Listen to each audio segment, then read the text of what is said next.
अपना चालू कर रहे हैं इकोनॉमिक्स का सब्जेक्ट। ये सब्जेक्ट चार्टर्ड अकाउंटेंसी में 100 मार्क्स का इकोनॉमिक्स और बीसीके मिलाकर है, 60 मार्क्स का इकोनॉमिक्स है, 40 मार्क्स का बीसीके है।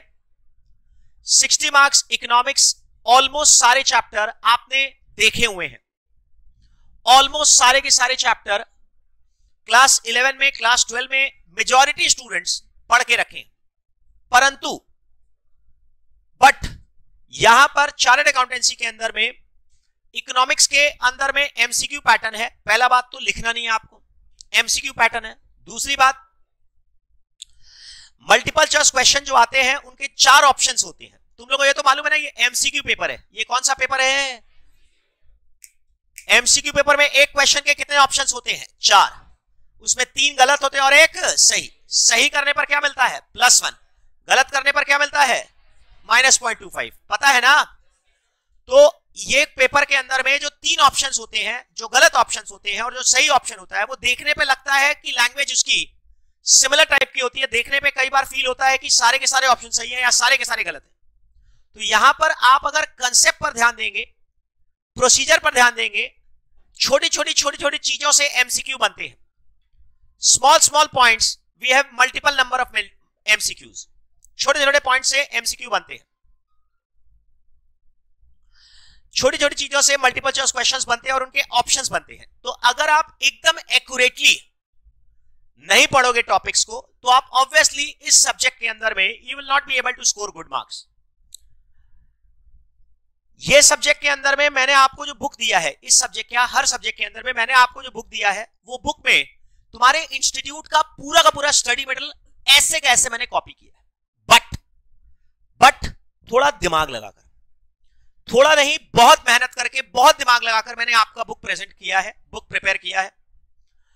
अगर आपके स्टडी मटेरियल में इतना कंटेंट है तो मैंने इतना कंटेंट पूरा दिया है, परंतु सेंटेंस जो है वो छोटे कर करके दिए हैं। जो इररिलेवेंट ज्ञान वाले सेंटेंस है वो मैंने काट कर हटा दिए, जिनसे कोई वैल्यू एडिशन नहीं होता, जिनसे कोई एमसीक्यू नहीं बन सकता, वो सब मैंने हटा दिए। और परंतु कंटेंट जो है, उसका जो मैसेज है, उसका 100 नहीं 200% पूरा कंप्लीट आपको बुक में दिया गया है। तो अगर आप मेरा बुक पढ़ेंगे तो that will be more than sufficient. I have arranged the book in a systematic manner with proper illustrations, with proper diagrams. Topic wise अलग अलग अरेंजमेंट किया गया है। किसके बाद क्या पढ़ना है उसके हिसाब से हम लॉजिकली, क्या चीज किसी से कनेक्टेड है उसके हिसाब से हम आपको पढ़ाते हैं, उसी ऑर्डर में हम आपको पढ़ाते हैं। तो अगर आप जितना चीज क्लास में डिस्कशन किया उतना अगर आप पढ़ लेंगे, you have no need to search for any study material of the institute, और यूट्यूब में कोई वीडियो कुछ देखने की आपको जरूरत नहीं पड़ेगी। बस सिर्फ आपको क्या करना है, जितना आपको क्लास में बताया जाए उतना आपको पढ़ना है।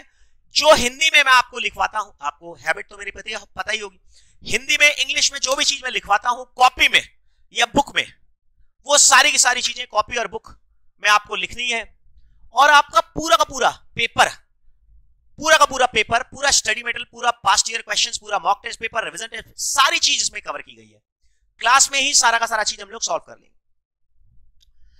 एग्जामिनेशन के अंदर में अच्छा स्कोर करने के लिए सिर्फ एक ही तरीका है, आपको प्रोसीजर, जो कंसेप्ट स्टार्टिंग में बताया गया, चैप्टर के स्टार्टिंग में मैंने क्या किया है, what I have done is I have classified the chapters into 3 parts. एक तो मैंने कंसेप्ट दिया है पहले, जैसे मान लो डिमांड चैप्टर पढ़ रहे हैं तो डिमांड क्या होते हैं, किन किन चीजों पर डिमांड डिपेंड करती है, इलास्टिसिटी क्या होती है, कितने टाइप की इलास्टिसिटी होती है, इलास्टिसिटी क्या क्या फैक्टर्स पर डिपेंड करती है, उनके डायग्राम के प्रेजेंटेशन दिया, मतलब टेक्स्ट दिया है, जो एक्सप्लेनेशन दिया है। पहला क्या दिया है? एक्सप्लेनेशन। उसके बाद दिया है एमसीक्यू, और उसके बाद दिया पास्ट ईयर क्वेश्चंस। एक बार फिर से बोलो, 3 पार्ट्स में दिया है मैंने। क्या क्या? एक तो एक्सप्लेनेशन दिया है, फिर उसके बाद एमसीक्यू। एक एक्सप्लेनेशन है, उसके बाद क्या है? एमसीक्यू, और उसके बाद past year questions. Past year questions का मतलब तो समझ में आ गया होगा तुमको। अरे पास्ट ईयर क्वेश्चंस का मतलब तो तुमको समझ में आया कि नहीं आया? 2006 से लेकर आज तक के सारे क्वेश्चन है इसमें। 2006 से लेकर 22 तक के सारे क्वेश्चन है। अब आप बोलेंगे 2006 के पहले का क्यों नहीं है? बताऊंगा इसका रीजन। 2006 से लेकर 22 तक का सारा क्वेश्चन है। 16 ईयर्स में 35 टर्म्स के आसपास है। सर पहले सीपीटी शुरुआत में साल में 4 बार हुआ करता था। कितनी बार? 4 बार। 2006, 2007, 2008 और 2009 में भी एक बार, साल में 4 बार हुआ करता था सीपीटी। तो वहां के 4 बार के टर्म्स के क्वेश्चन पेपर है। तो 16 साल के क्वेश्चन है, उसमें 35 टर्म्स से ज्यादा है, तो वो सारे के सारे कवर किए गए। सर 2006 के पहले के क्वेश्चंस क्यों नहीं है? ऑब्वियसली उस समय इकोनॉमिक्स का पेपर वाज सब्जेक्टिव। क्या था उस समय? सब्जेक्ट। तो अभी कोई मतलब ही नहीं है उसके क्वेश्चंस देने से, कोई लॉजिक ही नहीं है। तो कुल मिलाकर सारे के सारे पास्ट ईयर क्वेश्चंस दिए हुए हैं एग्जामिनेशन के। सब फर्स्ट पार्ट में एक्सप्लेनेशन दिया हुआ है। एक्सप्लेनेशन में आपका पूरा स्टडी मटेरियल कवर किया गया, पूरा का पूरा आईसीआई का स्टडी मटेरियल 100% नहीं 500% कवर किया गया। पूरा का पूरा स्टडी मटेरियल कवर किया गया है। बस उसमें काट छांट कर लॉजिकल स्टेटमेंट्स, जो बेकार ज्ञान है वो सब हटा दिया गया है। और तीसरा सेकंड पार्ट है एमसीक्यू। ये तुम्हारे मॉक टेस्ट पेपर कवर किए गए हैं। क्या चीज कवर किया गया है? मॉक टेस्ट पेपर, एमटीपी जिसको बोलते हैं। सर ये एमटीपी, कितने एमटीपी कवर किए गए? सीपीटी के टाइम पर इंस्टीट्यूट 30 मॉक टेस्ट पेपर देता था। कितने मॉक टेस्ट पेपर? 30। वो 30 और उसके बाद में 2018 से, मतलब आपको दिमाग पर जोर देना ही नहीं है। सर जहां पर जितना मटेरियल सारा चीज इकट्ठा करके आपको मैंने बुक में दे दिया और क्लास में हम उसको पढ़ाएंगे। तो आपको बुक के अंदर में टोटल इंस्टीट्यूट का टोटल कंटेंट दिया हुआ है। इंस्टीट्यूट का 100 नहीं 200% कंटेंट दिया हुआ है। सर इस सब्जेक्ट को प्रिपेयर कैसे करेंगे? प्रिपेयर करने के लिए तरीका यही है कि आप इस पर ध्यान दीजिए। ये और ये अपने आप धड़ाधड़ बनेंगे। आप ध्यान किस पर दीजिएगा बताइए ना? एक्सप्लेनेशन पर। क्या चीज पर ध्यान देना है? एक्सप्लेनेशन कहां से लिया गया है बताओ दो ना मेरे को? इंस्टीट्यूट के स्टडी मटेरियल। कहां से लिया गया है? Study material.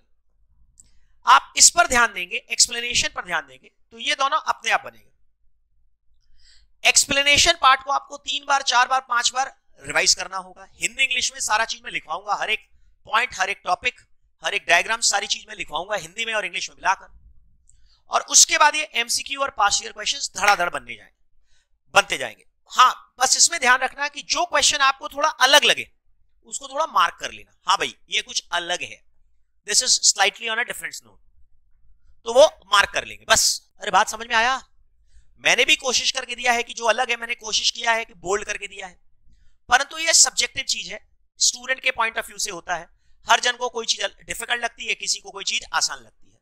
तो आप अपने हिसाब से कोई अगर आपको अलग सा लगे तो इसमें आप मार्क कर लीजिएगा ताकि उसको बाद में देख सकें। कुछ नहीं है, सब्जेक्ट एकदम आसान है। इकोनॉमिक्स 60 मार्क्स का है और बीसीके कितने मार्क्स का है? 40।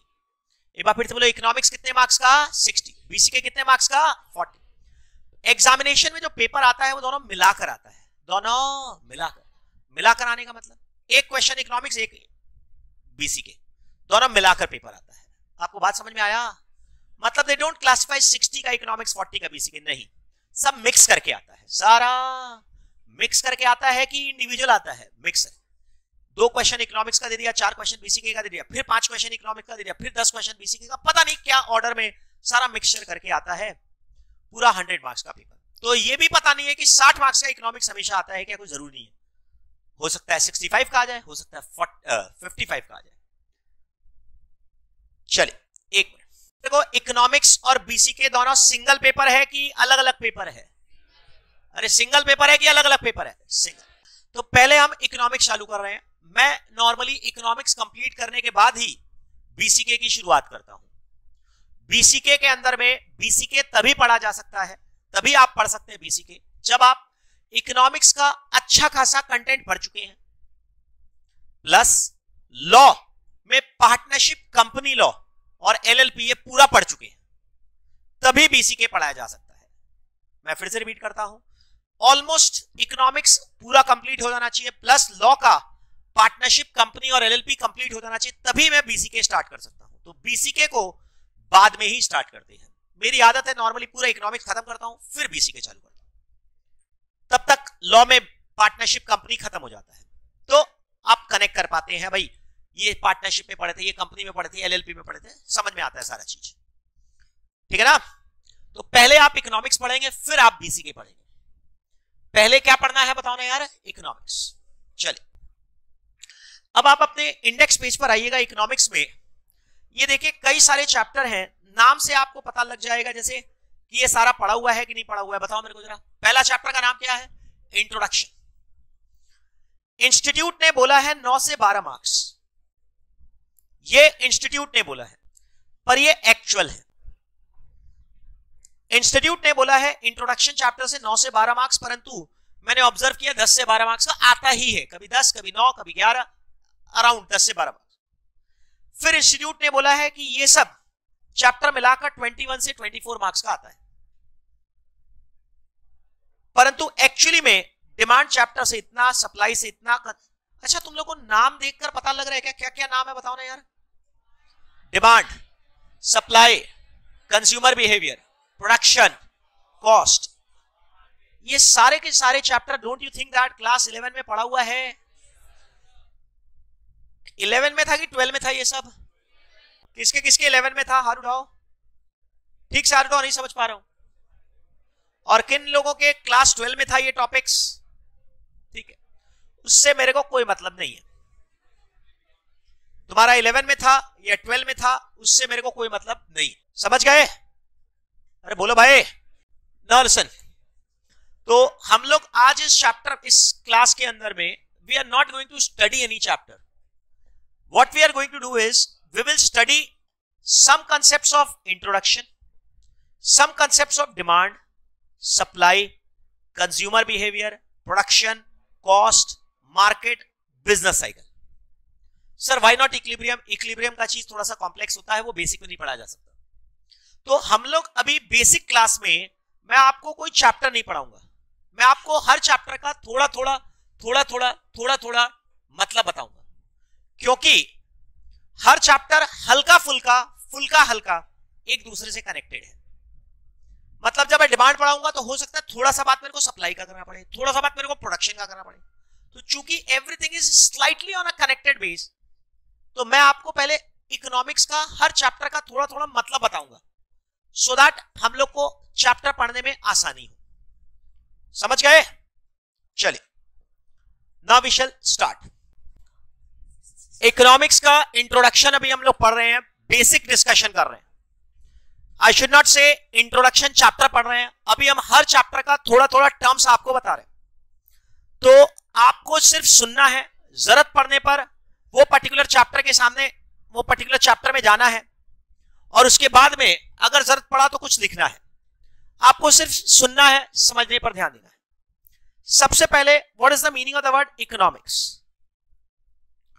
इकोनॉमिक्स का साधारण तौर पर मतलब क्या होता है? What is the meaning of the word economics? Economics का साधारण तौर पर मतलब होता है satisfying unlimited wants from limited resources. एक बार फिर से बोलो, क्या बोला सर आपने?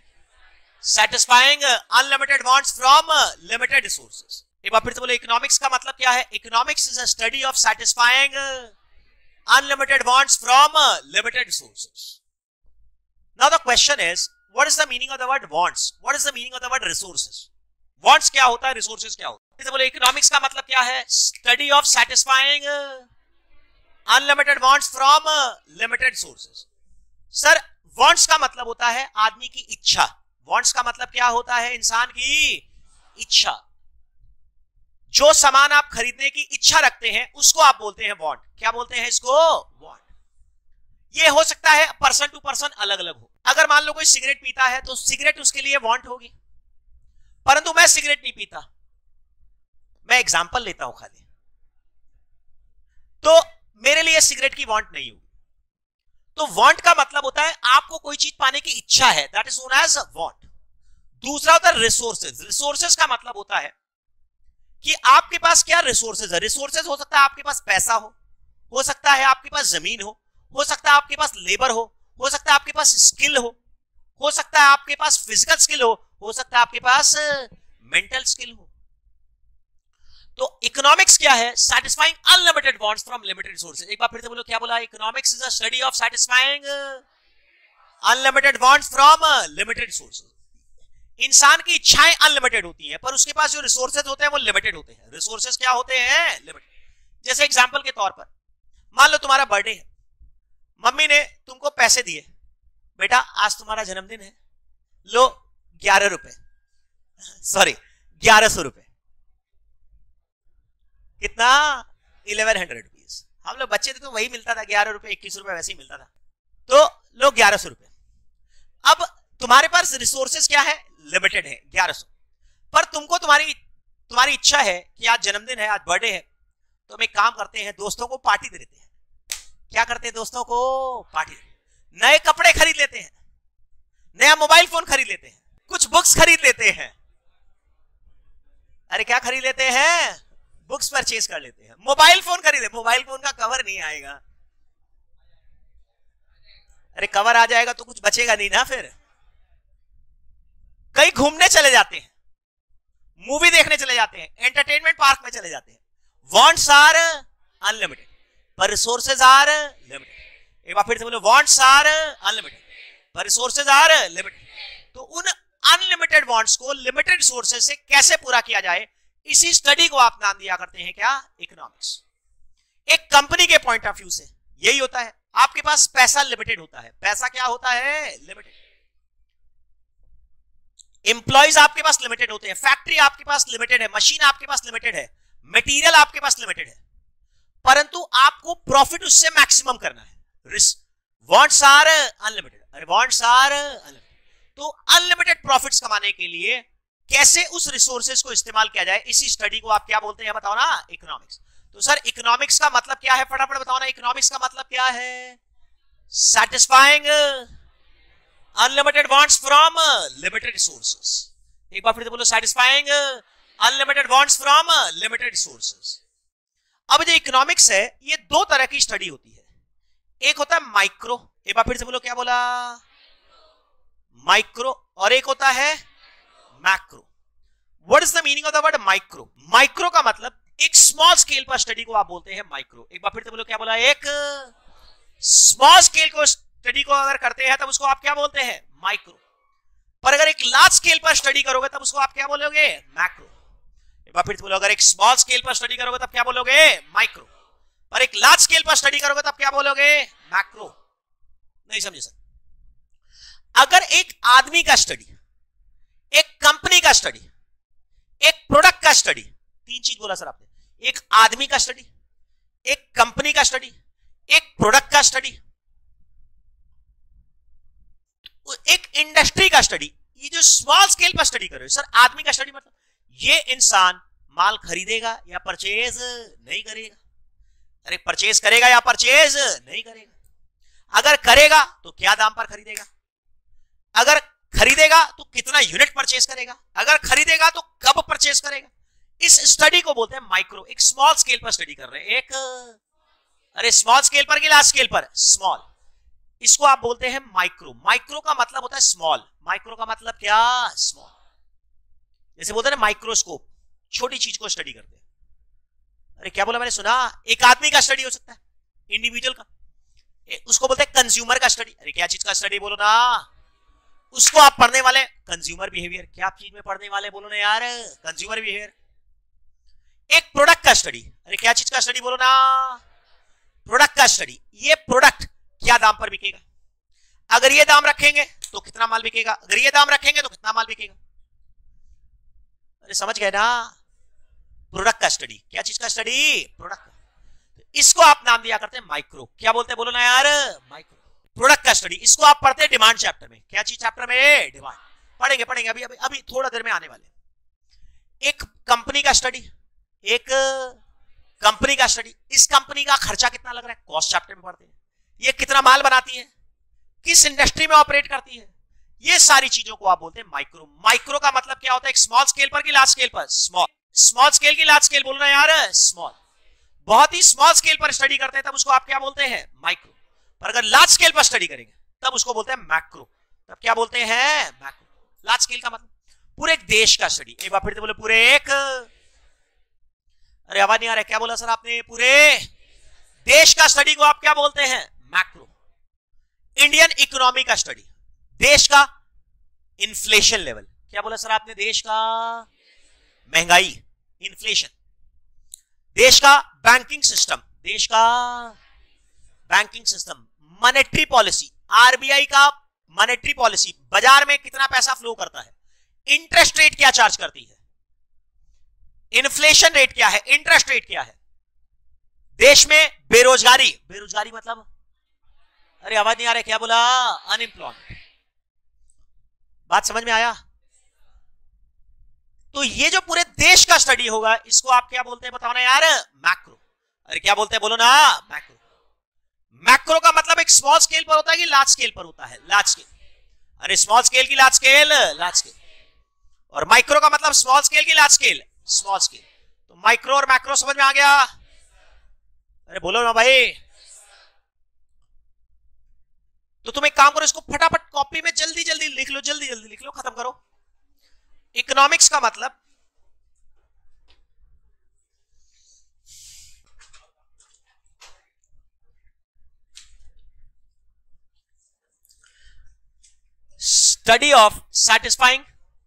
study of satisfying unlimited wants from satisfying unlimited wants from limited sources, satisfying unlimited wants from limited sources।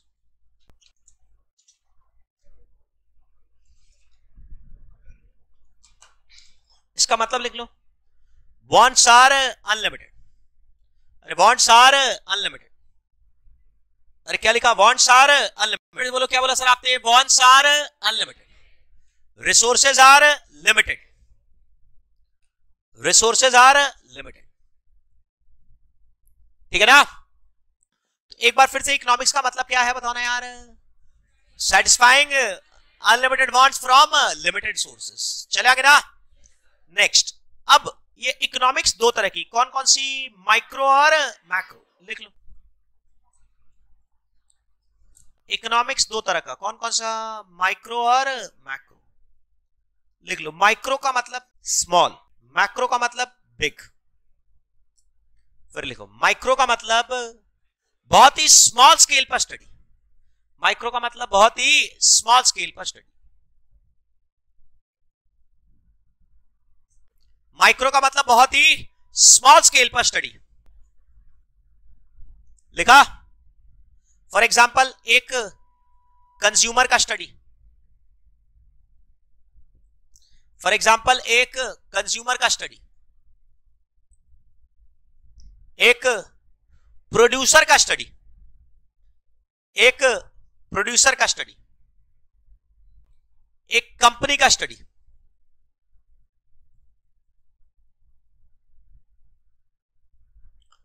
एक मार्केट, एक इंडस्ट्री का स्टडी, एक इंडस्ट्री का स्टडी, एक मार्केट का स्टडी, एटसेट्रा, एक मार्केट का स्टडी, एटसेट्रा। इसको हटाना। नेक्स्ट, अरे बोलो भाई। नेक्स्ट है मैक्रो। मैक्रो क्या है फटाफट बताओ ना, लार्ज स्केल का स्टडी, लिख लो, लार्ज स्केल। अरे कौन सा scale, large scale. Large scale का स्टडी वो बोलते हैं मैक्रो। हटाए ना। अरे कौन सा study, large scale. For example country का inflation, unemployment, money supply, company का inflation, unemployment, money supply, foreign trade, foreign trade. नहीं समझे क्या? ये सब स्मॉल स्केल पर बात हो रहा है कि लार्ज स्केल पर बात हो रहा है? Large scale. अच्छा एक बात बताओ मेरे को, मैं माइक्रो की बात कर रहा हूं कि मैक्रो की बात कर रहा हूं, तुम लोग बताना। अरे नहीं नहीं, मैं बोलो, मैं क्वेश्चन ही नहीं पूछा, तुम बोले मैक्रो। माइक्रो मैक्रो के बीच में डिफरेंस समझ में आ गया? अगर मान लो मैं बोलता हूं रिलायंस इंडस्ट्रीज का टर्नओवर इतना है और इसका प्रॉफिट इतना है, तो मैं माइक्रो की बात कर रहा हूं कि मैक्रो की बात कर रहा हूं?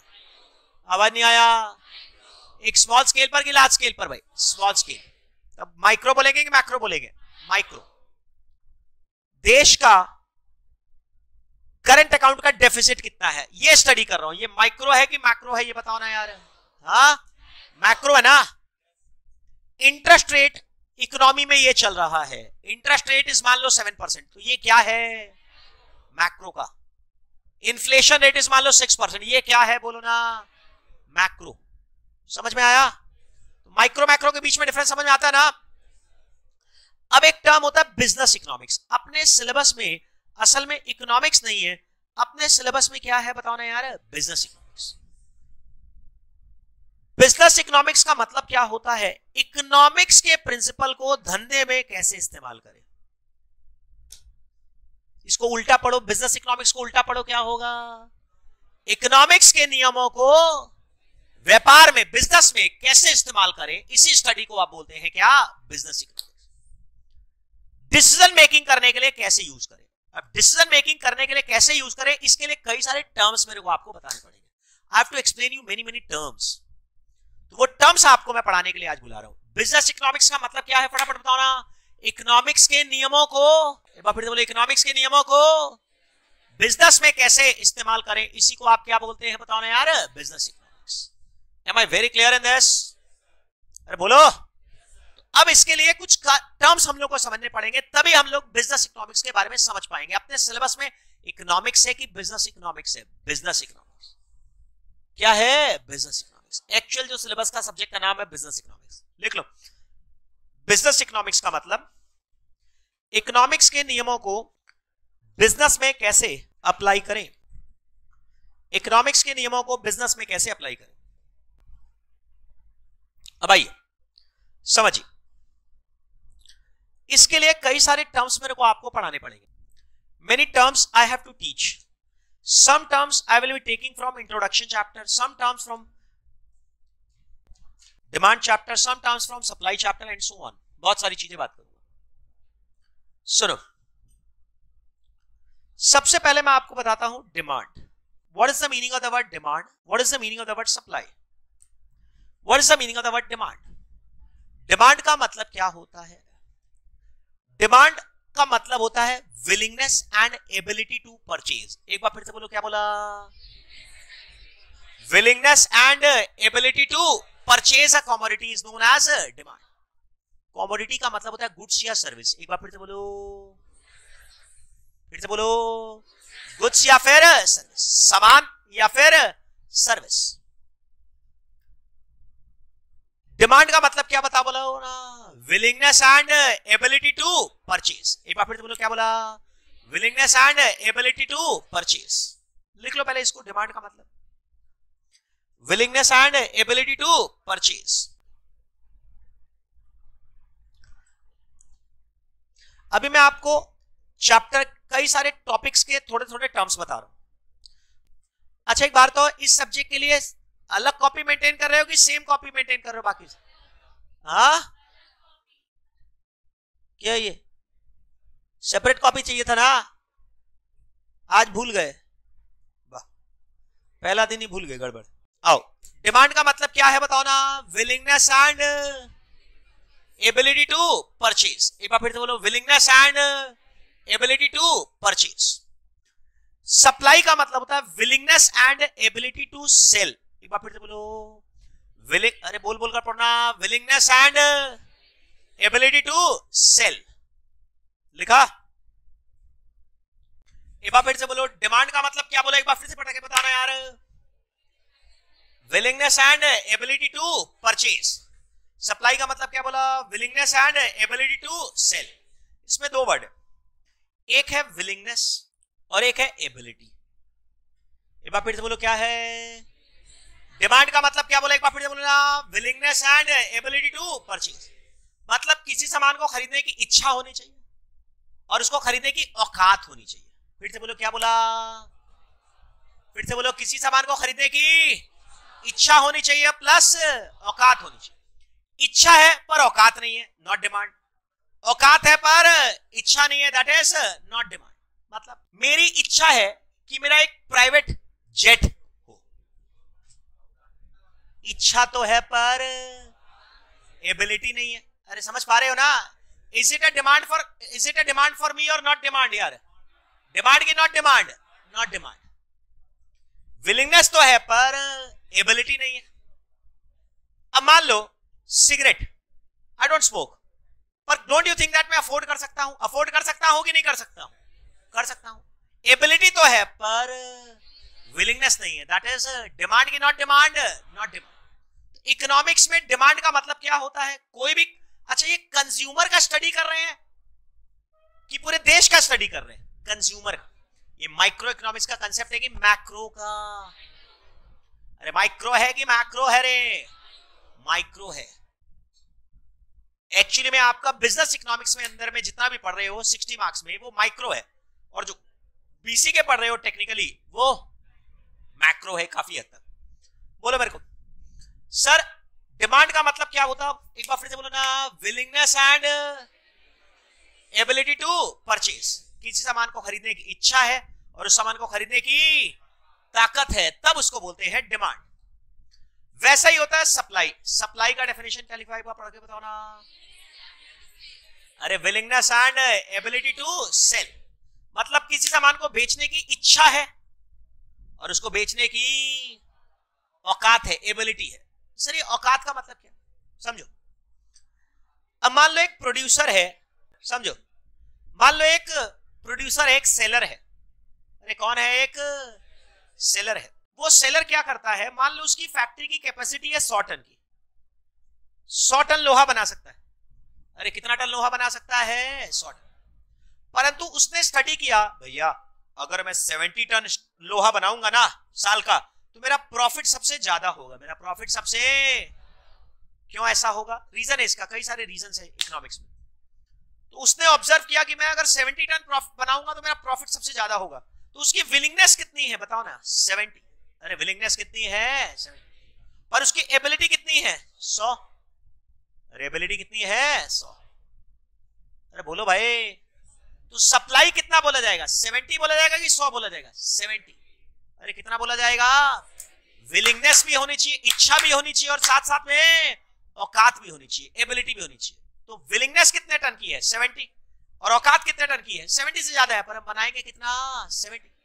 अब मान लो मेरी इच्छा है 70 नहीं, मान लो मेरी कैपेसिटी है 100 टन की, पर मेरे को लगता है अगर हम 300 टन बनाएंगे तो मेरा प्रॉफिट सबसे ज्यादा होगा। बोलो पॉसिबल है कि नहीं? अरे यहां पर विलिंगनेस तो है पर, अरे आवाज नहीं आ रहा, विलिंगनेस तो है पर एबिलिटी नहीं है। तो इसको सप्लाई बोलेंगे कि नहीं बोलेंगे? नहीं बोलेंगे। तो इकोनॉमिक्स में सप्लाई का मतलब क्या है बताओ ना यार? विलिंगनेस एंड, एक बार फिर से बोलो, क्या बोला? Willingness and ability to sell. एक बार फिर से बोलो, willingness and ability to sell. Are you clearly understanding this? Yes और no? That is the meaning of this supply. अब इसके कुछ रूल्स होते हैं। एक होता है लॉ ऑफ डिमांड, एक होता है लॉ ऑफ सप्लाई। एक बार फिर से बोलो, क्या बोला? Law of demand, law of supply.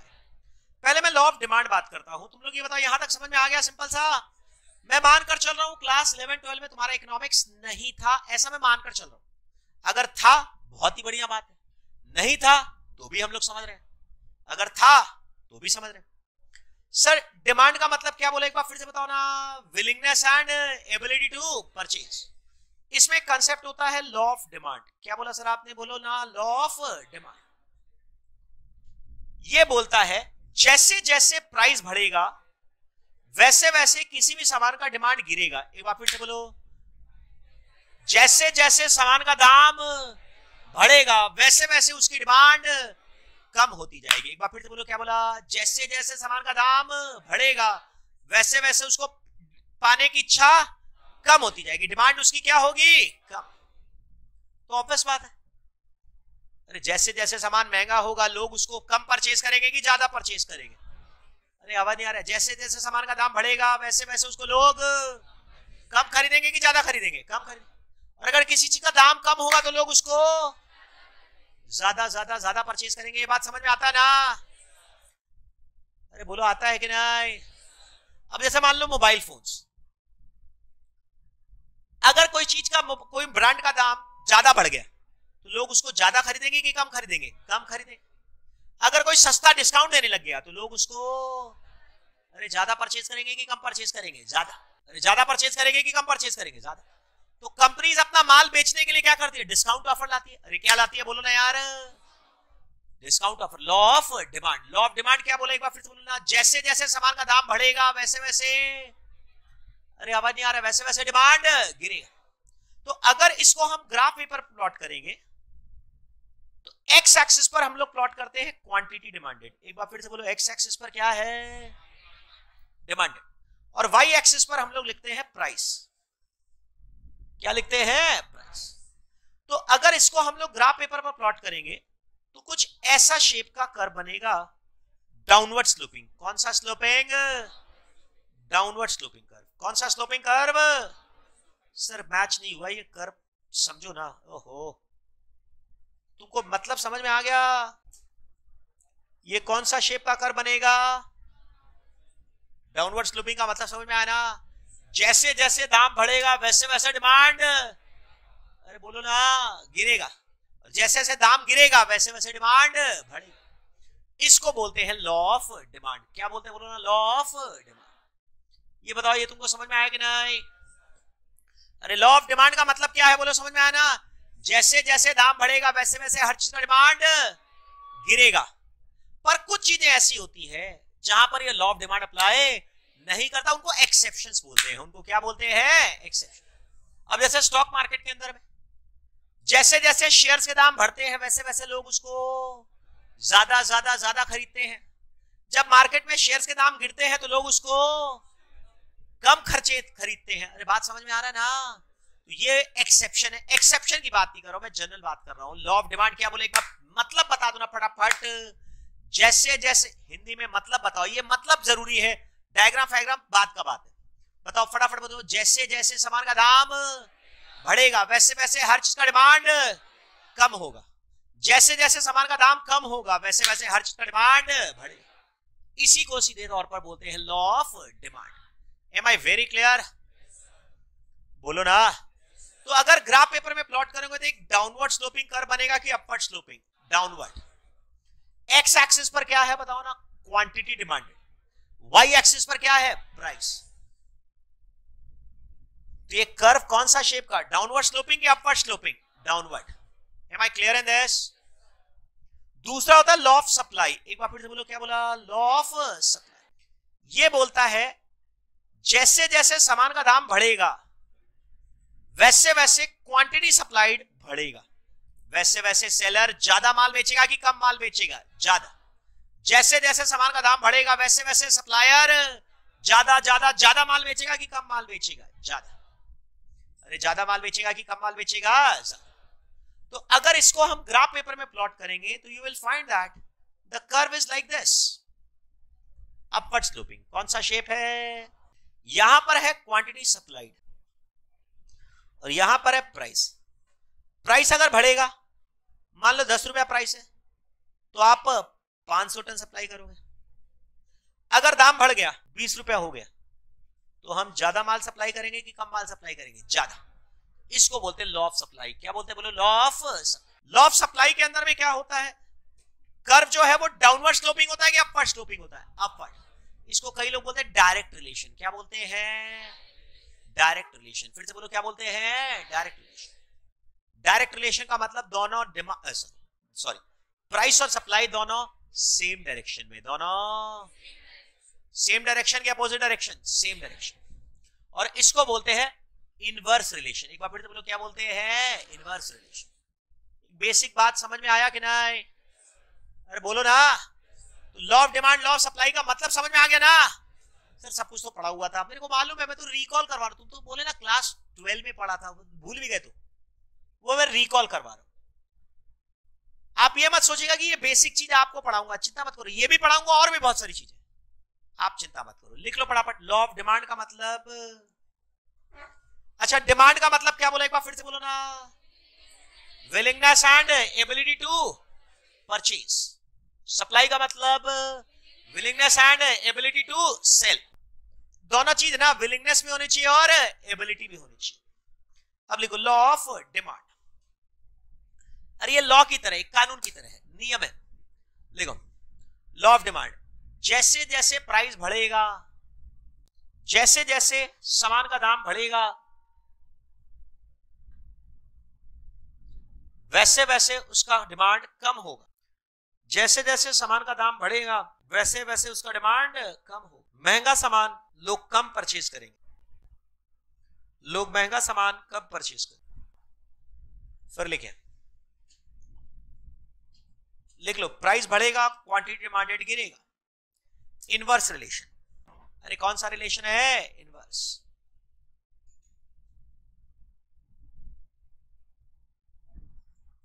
Price बढ़ेगा क्वांटिटी डिमांडेड गिरेगा, इनवर्स रिलेशन। लिख लिया क्या? ये डायग्राम बना लो फटाफट। अरे हटाएंगे ना, अरे बोलना। अच्छा ये बताओ मेरे को, इनके बीच में प्राइस और डिमांड के बीच में डायरेक्ट रिलेशन है कि इनवर्स रिलेशन है? इनवर्स। डायरेक्ट है कि इनवर्स है? इनवर्स। डायग्राम बना लिया। दूसरा law of supply, law of supply. Next लिखिए लॉ ऑफ सप्लाई।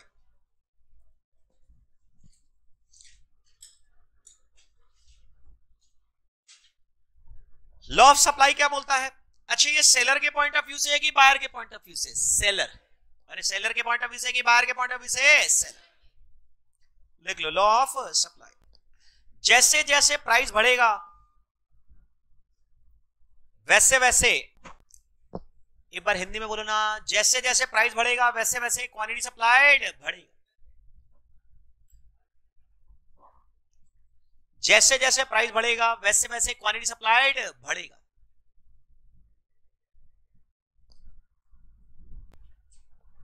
जैसे जैसे प्राइस बढ़ेगा वैसे वैसे क्वांटिटी सप्लाइड बढ़ेगा। समझ गए? नहीं? फिर लिखिए, क्या लिखा तुमने? प्राइस और सप्लाई में कौन सा रिलेशन है बताओ ना यार?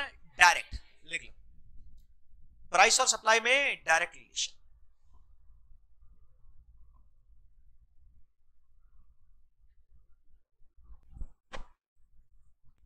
प्राइस बढ़ेगा और क्वांटिटी सप्लाइड बढ़ेगा। अच्छा अब एक तीसरा एक टॉपिक होता है इक्विलिब्रियम। क्या बोला सर आपने? बोलो ना, अरे आवाज नहीं आ रहा, क्या बोलते हैं? चैप्टर नंबर कौन सा है? इंडेक्स पेज पर देखा, बताओ ना। 8 नंबर। अरे कौन सा चैप्टर? 8 नंबर। उसमें आप क्या पढ़ते हैं? सर इक्विलिब्रियम वर्ड का मतलब क्या होता है? इक्विलिब्रियम बहुत सारी तरह की चीजें होती है।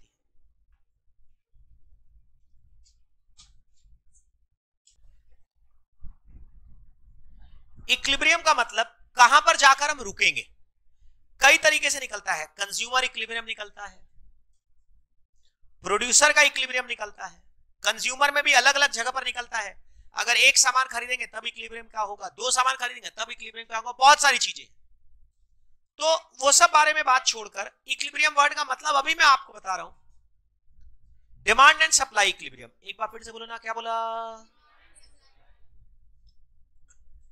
डिमांड एंड सप्लाई इक्विलिब्रियम का मतलब क्या हुआ सर? इसका मतलब यह हुआ कि कितना यूनिट्स क्या दाम पर परचेज किया जाएगा। कंज्यूमर कितना यूनिट परचेज करेगा और क्या दाम पर परचेज करेगा। सेलर कितना यूनिट बेचेगा, सप्लाई करेगा, और क्या दाम पर सप्लाई करेगा। मैंने कहा क्या दाम पर कितना क्वांटिटी एक्सचेंज होगा। एक बार फिर से बोलो, क्या बोला? डिमांड एंड सप्लाई इक्विलिब्रियम का मतलब एक बार फिर से बोलो, क्या दाम पर कितना यूनिट्स एक्सचेंज होगा, डिमांड और सप्लाई होगा। लिख लो, क्या प्राइस पर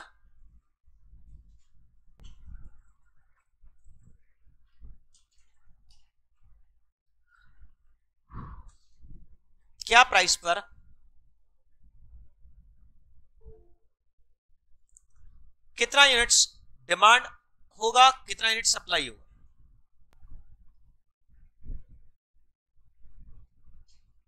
कितना यूनिट्स डिमांड होगा और कितना यूनिट सप्लाई होगा। इसके लिए नियम क्या होता है ये बताओ मेरे को। लॉ ऑफ डिमांड क्या था? मेरे को आवाज नहीं आ रहा। लॉ ऑफ डिमांड क्या था? एक्स एक्सिस पर क्या होता है? क्वांटिटी। वाई एक्सिस पर क्या होता है? प्राइस। एक्स एक्सिस पर क्या होता है? क्वांटिटी। वाई एक्सिस पर क्या होता है? प्राइस। लॉ ऑफ डिमांड में बोलो डाउनवर्ड स्लोपिंग डायग्राम होता है कि upward sloping? Downward. Law of supply में क्या होता है? अपवर्ड। अरे क्या होता है बोलता नहीं जरा? अपवर्ड।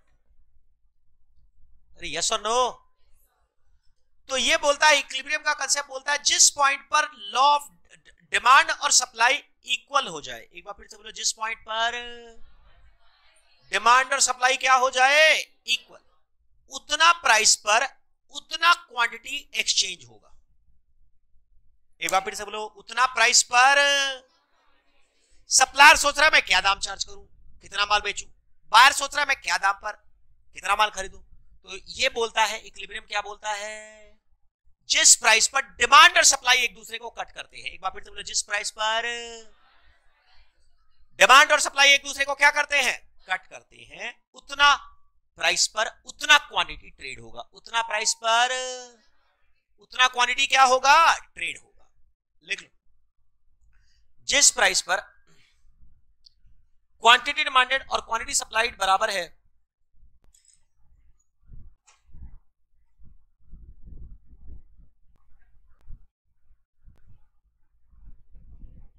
जिस प्राइस पर क्वांटिटी डिमांडेड और क्वांटिटी सप्लाइड बराबर है,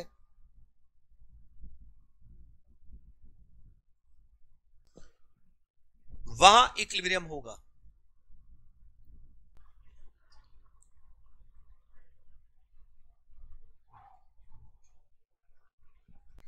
लिख लो एग्जांपल।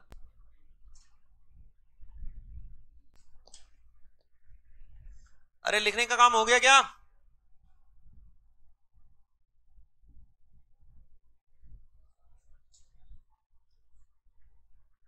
चलिए, कैन आई रिमूव दिस? लिख लो, हिंदी में लिखा क्या? जहां क्वांटिटी डिमांडेड और क्वांटिटी सप्लाइड बराबर है, उतना प्राइस पर उतना क्वांटिटी ट्रेड होगा। उतना प्राइस पर उतना क्वांटिटी ट्रेड होगा।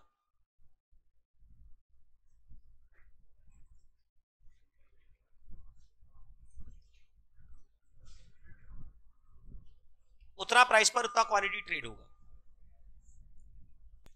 अरे क्लियर है कि नहीं? अरे बोलो भाई, समझ गए? लास्ट बेंच है ना? Next, can I proceed and remove this? अरे बोलो ना। तो डिमांड, सप्लाई और इक्विलिब्रियम का बेसिक चीज समझ में आया थोड़ा थोड़ा? चल, अगर आप किसी भी सब्जेक्ट को इजी या डिफिकल्ट में क्लासिफाई करना चाहते हैं तो नियम यही है कि अगर आप उसको रट्टा मारने के बारे में सोच रहे हो तो आपके लिए मुश्किल है, अगर आप उसको समझकर अप्लाई करने के बारे में सोच रहे हो तो वो आपके लिए आसान है। तो don't think that any subject is easy और difficult. Always evaluate whether you have understood the rules comfortably और not. If you have understood the rules, it's very easy. बात का काम आपका है। मान लो मैंने आपको पढ़ा दिया, चीजें आपको समझा दी, फिर आपको उसको खुद को रिवाइज करना है और उसके ऊपर में क्वेश्चन सॉल्व करने हैं। तो easy difficult, it's a subjective thing that has no answers. तो सिर्फ आप रूल्स को, कंसेप्ट्स को, प्रोसीजर को, स्टेप्स को समझने पर ध्यान देंगे तो आसान है। अगर आप रट्टा मारेंगे, क्वेश्चंस के ऊपर फोकस ज्यादा करेंगे तो वो मुश्किल होगा।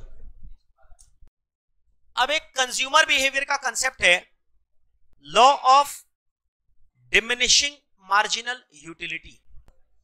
एक बार फिर से बताओ ना, क्या बोला सर आपने? Law of diminishing marginal utility. Sir इसको पढ़ने के पहले मेरे को एक वर्ड बताना पड़ेगा, यूटिलिटी क्या होता है। एक बार फिर से बोलो, क्या बोला सर आपने? यूटिलिटी क्या होता है? यूटिलिटी का मतलब होता है want satisfying power of a commodity. एक बार फिर से बोलो, क्या बोला?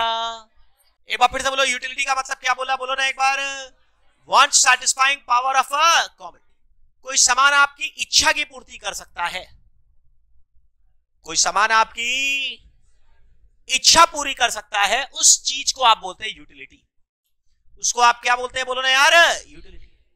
ये जो यूटिलिटी है, दो तरह का कंसेप्ट होता है। एक होता है कार्डिनल कंसेप्ट और एक होता है ऑर्डिनल कंसेप्ट। एक बार फिर से बोलो, कौन कौन सा concept? What is the meaning of the word cardinal concept? एक होता है कार्डिनल यूटिलिटी कंसेप्ट और एक होता है ऑर्डिनल यूटिलिटी। कार्डिनल का मतलब होता है न्यूमेरिकल। कार्डिनल का मतलब न्यूमेरिकल, इसको बोलते हैं नंबर्स डोंट लाई। डेटा कभी झूठ नहीं बोलता। कार्डिनल का मतलब क्या होता है बोलो ना यार, न्यूमेरिकल। एक बार फिर से बोलो, क्या बोला, न्यूमेरिकल।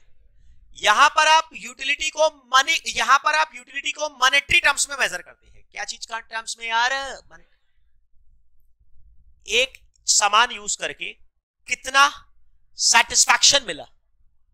यूटिलिटी का मतलब क्या होता है, कोई सामान यूज करके कितना सेटिस्फैक्शन मिला। मान लो आपको चाय बहुत पसंद है, तो आपने एक कप चाय पिया और आपको कितना खुशी मिला, ओ माय गॉड। आपको प्यास बहुत लग रही है, आपने पानी पिया तो आपको बहुत सेटिस्फैक्शन मिला। तो उसको नापेंगे कैसे?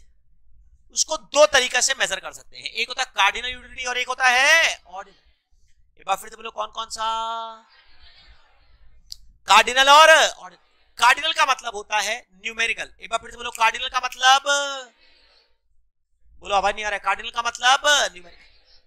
यहां पर यूटिलिटी को पैसों के टर्म्स में नापते हैं। एक बार फिर से बोलो, किसके टर्म्स में नापते हैं, पैसों के टर्म्स में। एक सामान खाकर, एक सामान इस्तेमाल करके मेरे को कितना रुपए का सेटिस्फैक्शन मिला, मेरे को कितना रुपए का सेटिस्फैक्शन मिला, उसको बोलते हैं कार्डिनल कंसेप्ट। क्या बोलते हैं? यहां पर यूटिलिटी को मेजर करते हैं, मतलब चाय पीकर मेरे को 10 रुपए का सेटिस्फैक्शन मिला। अरे ये क्या होता है? ऐसे नहीं ना, आपने बता रहे हैं। कार्डिनल कंसेप्ट के अंदर में यूटिलिटी को मॉनेटरी टर्म्स में मेजर करते हैं। किसके टर्म्स में मेजर करते हैं बोलो ना यार, अरे आवाज नहीं आ रहा। यूटिलिटी को कैसे मेजर करते हैं? मॉनेटरी टर्म्स में। अरे कौन से टर्म्स में? Monetary terms. पर ऑर्डिनल यूटिलिटी कंसेप्ट में यूटिलिटी को मेजर नहीं करते, यूटिलिटी को कंपेयर करते हैं। एक बार फिर से बोलो, यूटिलिटी को मेजर करते हैं कि कंपेयर करते हैं? मेजर करते हैं कि कंपेयर करते हैं? कंपेयर। ये कंपेयर का मतलब क्या, मेजर का मतलब क्या? मैंने कहा ऑर्डिनल यूटिलिटी में क्या होता है, कार्डिनल में क्या होता है। कार्डिनल में एक बार फिर से बताओ, कार्डिनल का मतलब क्या? यूटिलिटी को मॉनेटरी टर्म्स में नापते हैं, और कार्डिनल में यूटिलिटी को नापते नहीं है, यूटिलिटी को कंपेयर करते हैं। सर समझ में नहीं आया, फिर से बोलिए। मेरे सामने मान लो दो सामान पड़ा हुआ है, एक समोसा पड़ा हुआ है और एक रसगुल्ला पड़ा हुआ है। अरे क्या पड़ा हुआ है? समोसा पड़ा हुआ है और एक रसगुल्ला पड़ा हुआ है। एक नमकीन है और एक मिष्टी, मिठाई है, समझ रहे हो? तो दोनों को खा के अलग अलग सेटिस्फैक्शन मिलता है ना। तो कार्डिनल यूटिलिटी क्या बोलता है, पूरी बात सुनो लो। कार्डिनल यूटिलिटी क्या बोलता है? ये बोलता है कि समोसा खाकर कितना रुपए का सेटिस्फैक्शन मिला, मान लो 50 रुपीज का। रसगुल्ला खाकर कितना रुपए, मैंने सेटिस्फैक्शन बोला, मैंने दाम नहीं बोला। मैंने क्या बोला? सेटिस्फैक्शन बोला, दाम नहीं बोला मैंने। कि समोसा 50 रुपए का, ये नहीं बोला मैंने। समोसा खाकर कितना रुपए का सेटिस्फैक्शन मिला? 50 रुपए का। रसगुल्ला खाकर कितने का मिला? 80 रुपए का। 80 रुपए का, 80 रुपीज का। अरे समझ में आया? तो ये क्या है, यहां पर कार्डिनल मेजरमेंट है कि ऑर्डिनल मेजरमेंट है? कार्डिनल। कार्डिनल क्या बोला? अरे बोलने तो ये रुपयों में नाप रहे ना, अरे रुपयों में नाप रहे ना। समोसा खाकर 50 का, रसगुल्ला खाकर 80 का, कंपेयर नहीं कर रहे हम रुपया में 50 और 80 वैल्यू दे रहे ना, तब उसको कार्डिनल बोलेंगे कि ऑर्डिनल बोलेंगे? कार्डिनल। पर ऑर्डिनल बोलता तुम पागल हो गए, अरे रुपया में कैसे नापेगा? कोई चीज को खाकर पीकर कितना रुपए का सेटिस्फैक्शन मिला, कितना रुपए का खुशी मिला। अरे खुशी मिला, कितना रुपए का खुशी मिला, ये क्या बात है? यूटिलिटी को मेजर नहीं कर सकते, यूटिलिटी को कंपेयर कर सकते। एक बार फिर से बोलो, यूटिलिटी को मेजर नहीं कर सकते, यूटिलिटी को कंपेयर कर सकते हैं। तुम ये बोल सकते हो समोसा खाकर कितना रुपए का सेटिस्फैक्शन मिला, नहीं पता। रसगुल्ला खाकर कितना रुपए का सेटिस्फैक्शन मिला, नहीं पता। पर तुम ये बोल सकते हो समोसा से ज्यादा मजा आया कि रसगुल्ला से। अरे क्या बोला मैंने, समझ में आया? समोसा से ज्यादा मजा आया कि, ये जरूर बता सकते हो। इसको बोलते हैं ऑर्डिनल यूटिलिटी। क्या बोलते हैं इसको? ऑर्डिनल के अंदर में क्या करते हो, यूटिलिटी को मेजर करते हैं कि कंपेयर करते हैं? कंपेयर। मेजर करते हैं कि कंपेयर करते हैं? कंपेयर। जीन्स खरीदकर मेरे को कितना सेटिस्फैक्शन मिला, टी शर्ट खरीदकर मेरे को कितना सेटिस्फैक्शन मिला, मेरे को नहीं पता। पर मेरे को यह पता है कि जीन्स खरीदकर मेरे को ज्यादा खुशी मिला, टी शर्ट खरीदकर मेरे को कम खुशी मिला। इसको बोलते हैं ऑर्डिनल मेजरमेंट। क्या बोलते हैं? ऑर्डिनल। यहां पर नापते नहीं है, यहां पर क्या करते हैं? कंपेयर। अरे नापते नहीं है, क्या करते हैं? कंपेयर करते हैं। Are you clearly understanding this? अरे मेरे को आवाज नहीं आ रहा, बोलो भाई। अब बात उठता है, सर कार्डिनल में आपने क्या बोला था? कार्डिनल में आपने, एक बार लिखो इसको, यूटिलिटी का मतलब लिखो, फिर मैं लिखवाता हूं। यूटिलिटी का मतलब want satisfying power of a commodity. Utility का मतलब want satisfying power of a commodity.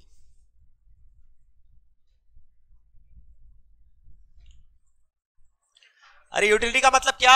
Want satisfying power of a commodity.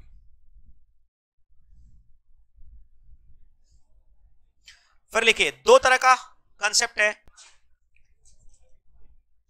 Cardinal utility concept, ordinal utility concept.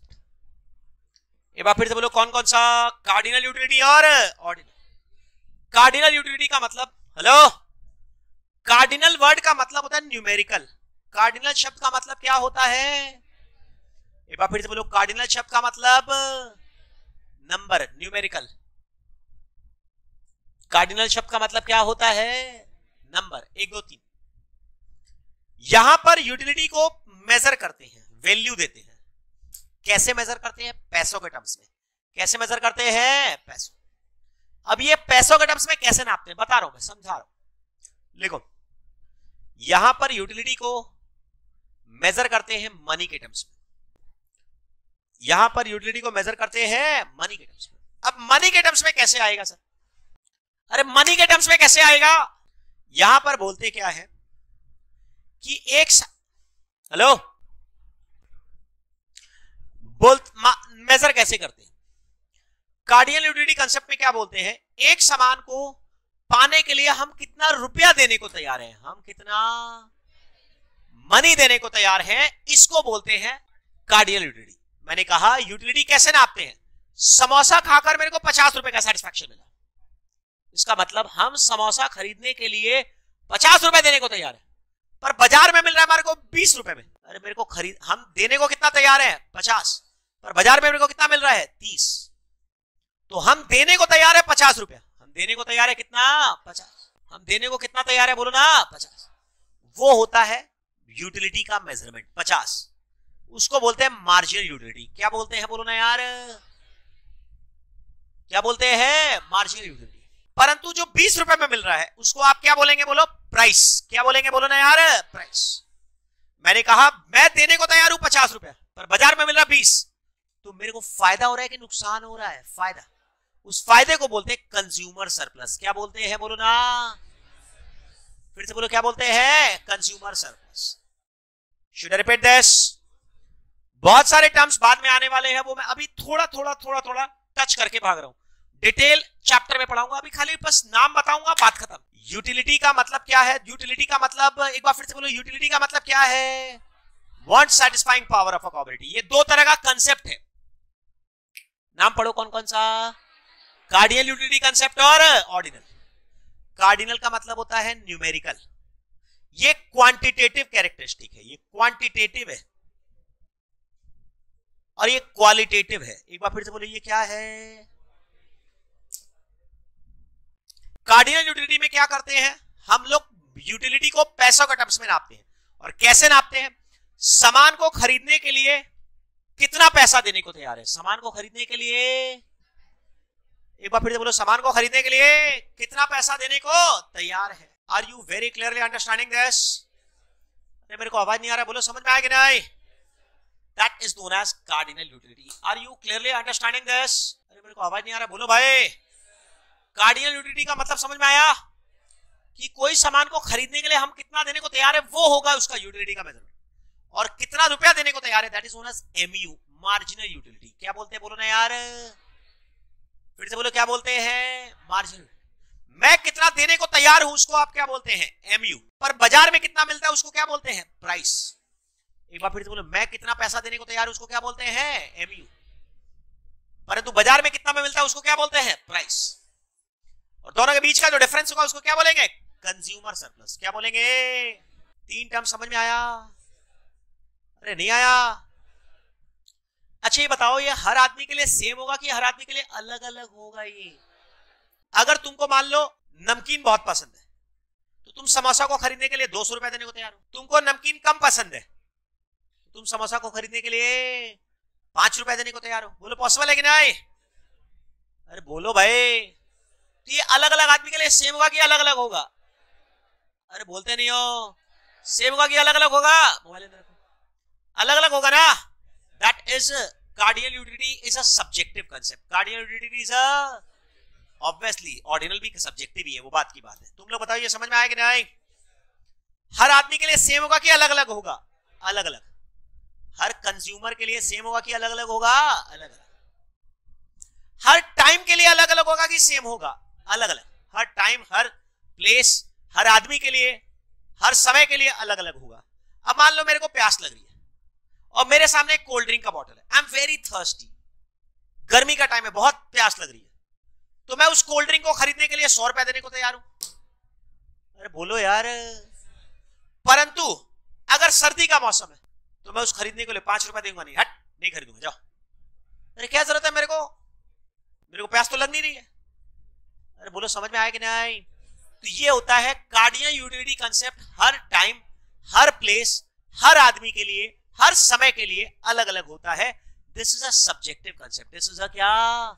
Subjective concept है, ऑब्जेक्टिव नहीं है। सब्जेक्टिव मतलब हर आदमी के लिए अलग अलग होगा। That is cardinal utility. पहले ये बताइए तुमको समझ में आया? यहां पर यूटिलिटी को कैसे नापते हैं? क्या चीज में नापते हैं? केजी में नापते हैं क्या? मीटर में नापते हैं क्या? अरे किस में नापते हैं? मनी के टर्म्स में। एक बार फिर से बोलो, किस में नापते हैं?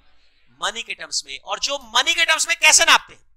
आप किसी सामान को खरीदने के लिए कितना पैसा देने को तैयार हो? आप किसी सामान को खरीदने के लिए कितना पैसा देने को तैयार हो? That is known as marginal utility. Am I very very clear in this? अरे यस और no? Are you very clearly understanding this? आओ इधर आओ।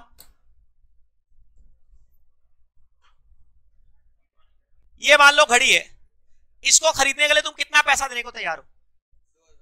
2000। 2000 में मिलेगा तेरे को? पागल, भाग ऐसे जा। क्या क्या बोला? समझे नहीं हम।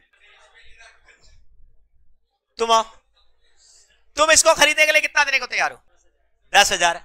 देखो सेम चीज को अलग अलग आदमी अलग अलग दाम पर खरीदने को तैयार है ना यार? अरे बोलो यार। That is what? That is marginal utility. एक ही चीज को अलग अलग लोग अलग अलग दाम पर खरीदने को तैयार है। बैठो। That is known as marginal utility. तो यूटिलिटी कितना रुपया देने को तैयार हो उसको आप मेजर करते हैं। कैसे मेजर करते हैं? कितना रुपया देने को तैयार हो। Are you understanding this? लिख लो। तुम लोग अगर ऐसे लिख रहे हो तो ढंग से समझ में आएगा। अगर पैराग्राफ कहानी लिख रहे हो तो मैं जिम्मेदार नहीं हूं। लिखो क्या लिखा, एक बार दिखाओ लास्ट सेंटेंस।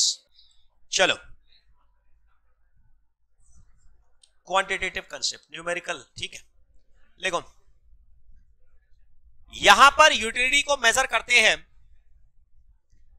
यहां पर यूटिलिटी को कैसे मेजर करते हैं? लिखो, यहां पर यूटिलिटी को कैसे मेजर करते हैं? इसमें कार्डिनल, अभी मैं यही पढ़ा रहा हूं। कार्डिनल यूटिलिटी को कैसे मेजर करते हैं?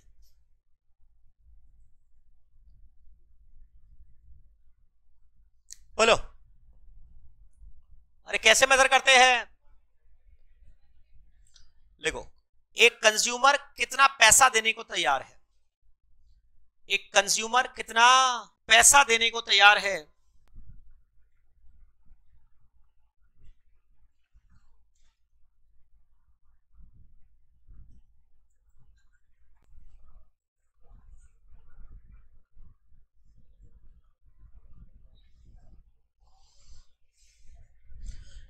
एक कंज्यूमर कितना पैसा देने को तैयार है।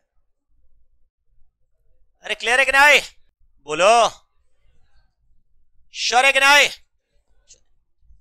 इसको हटा रहा हूं मैं। अरे कैन अबाउट दिस लिखिए। अरे लिख ले, हटा दे क्या? इसको बोलते हैं मार्जिन। कितना पैसा देने को तैयार है उसको बोलते हैं एमयू। पर एक्चुअली में कितना मिलता है? एक्चुअली में कितना मिलता है उसको आप क्या बोलते हैं? प्राइस। एक्चुअली में कितना मिलता है? Price.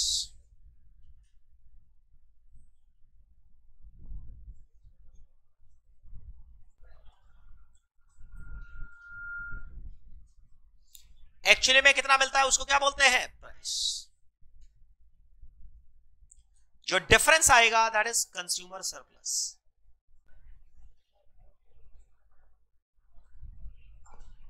Difference is consumer surplus.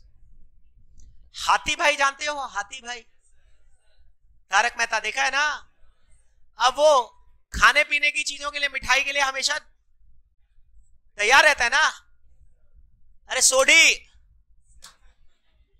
अरे समझ रहे हो, पार्टी शार्टी के लिए हमेशा तैयार है। तो अब अगर हाथी भाई के सामने ले आओगे, कोई खाने पीने का शौकीन आदमी उसके सामने ले आओगे कि एक रसगुल्ला कितना में खरीदने को तैयार है, वो बोलता है 100 रुपए में, दाम कितने का है? 20 रुपए। तो जो डिफरेंस आया वो क्या आया बताओ ना?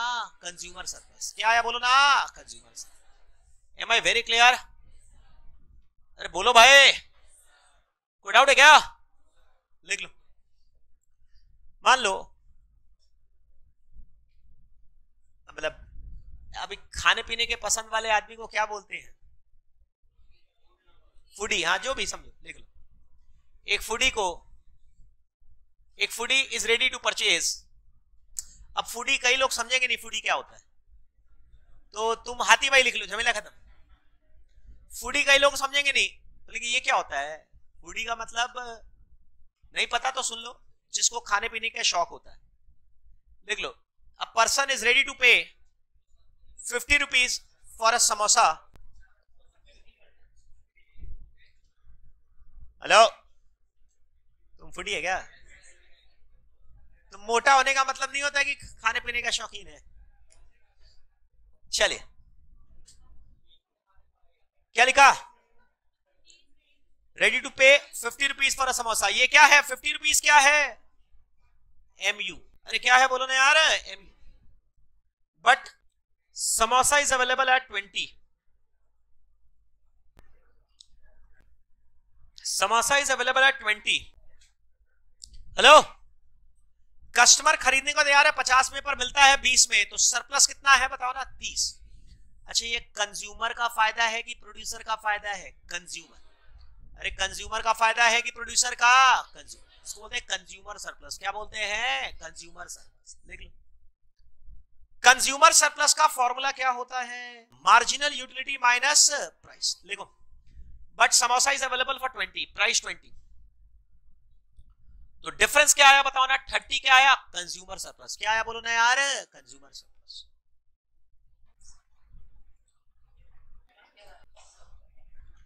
कंज्यूमर सरप्लस का मतलब कंज्यूमर का फायदा।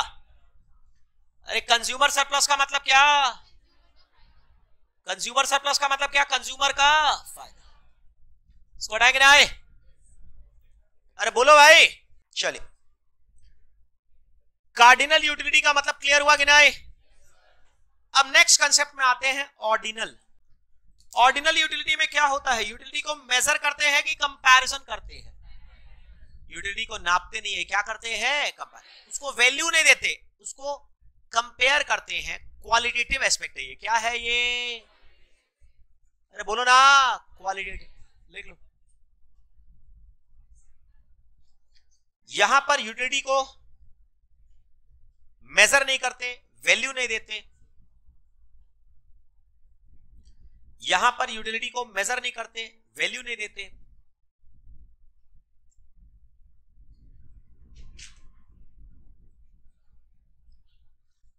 बट सिर्फ कंपेयर करते हैं।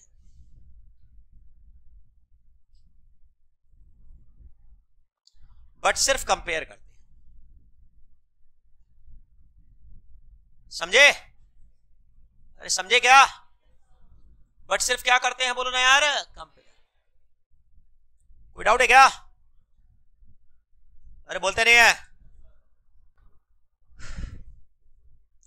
अच्छा, मान लो तुम्हारे सामने चाउमीन है और तुम्हारे सामने पिज्जा है।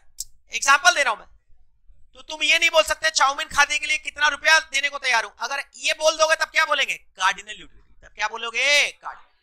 अगर नाप लोगे तब क्या बोलेंगे? कार्डिनल। और तुम बोलोगे मेरे को चाउमीन में ज्यादा सेटिस्फैक्शन मिला कि पिज्जा में ज्यादा सेटिस्फैक्शन मिला, दैट इज व्हाट? ऑर्डिनल। क्या बोलेंगे उसको? ऑर्डिनल। पहले तुम लोग ये बताइए तुमको समझ में आया कि नहीं? अरे बोलो भाई, एम आई वेरी क्लियर? फिर से बोले, लिख लो। ऑर्डिनल का मतलब समोसा खाकर कितना का सेटिस्फैक्शन मिला नहीं पता, रसगुल्ला खाकर कितने का मिला नहीं पता, समोसा खाकर कितना रुपया का मिला नहीं पता। बोल रहे कुछ? क्या लिखा?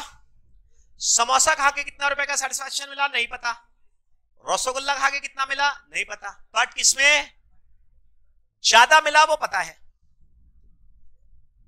किसमें ज्यादा मिला वो पता है। बोलो।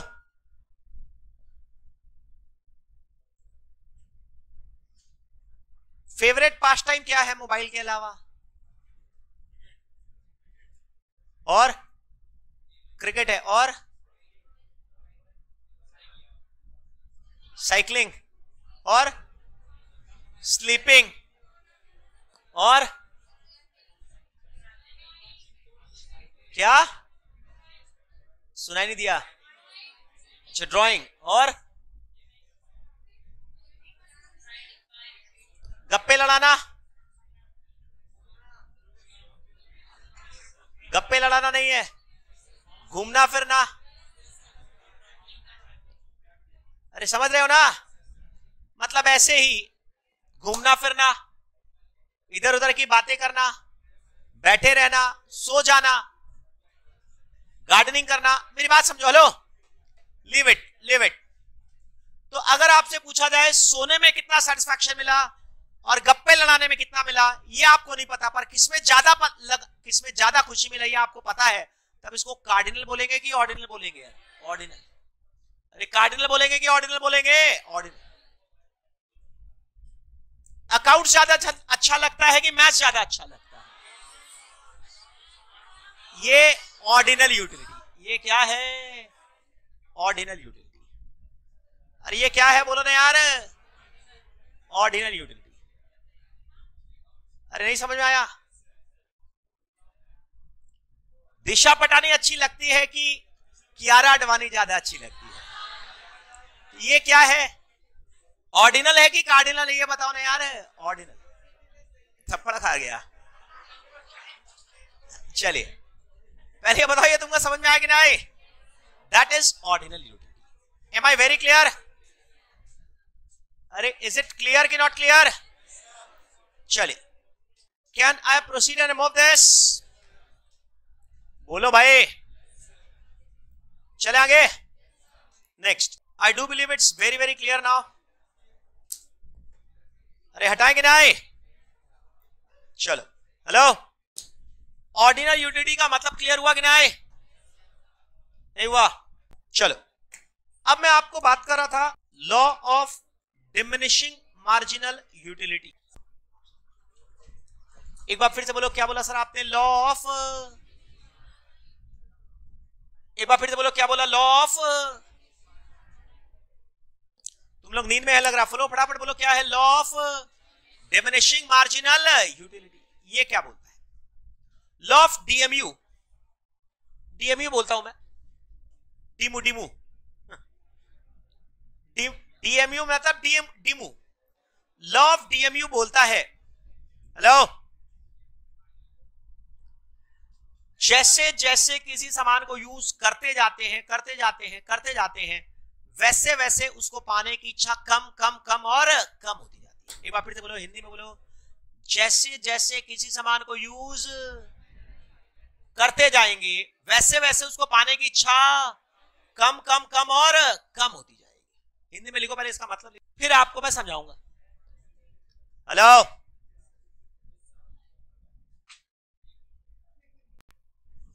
जैसे जैसे सामान को यूज करते जाएंगे वैसे वैसे, जैसे जैसे सामान को बार बार कंज्यूम करते जाएंगे वैसे वैसे उसको पाने की इच्छा कम कम कम और कम होती जाएगी, वैसे वैसे उसको पाने की इच्छा कम होती जाएगी।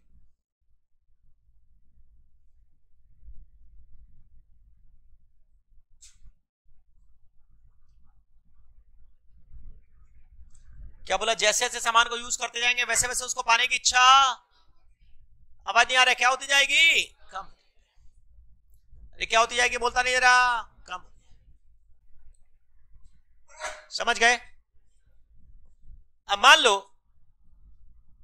से फॉर एग्जाम्पल आपको मिठाई बहुत पसंद है। कितने लोगों को मीठा बहुत पसंद है?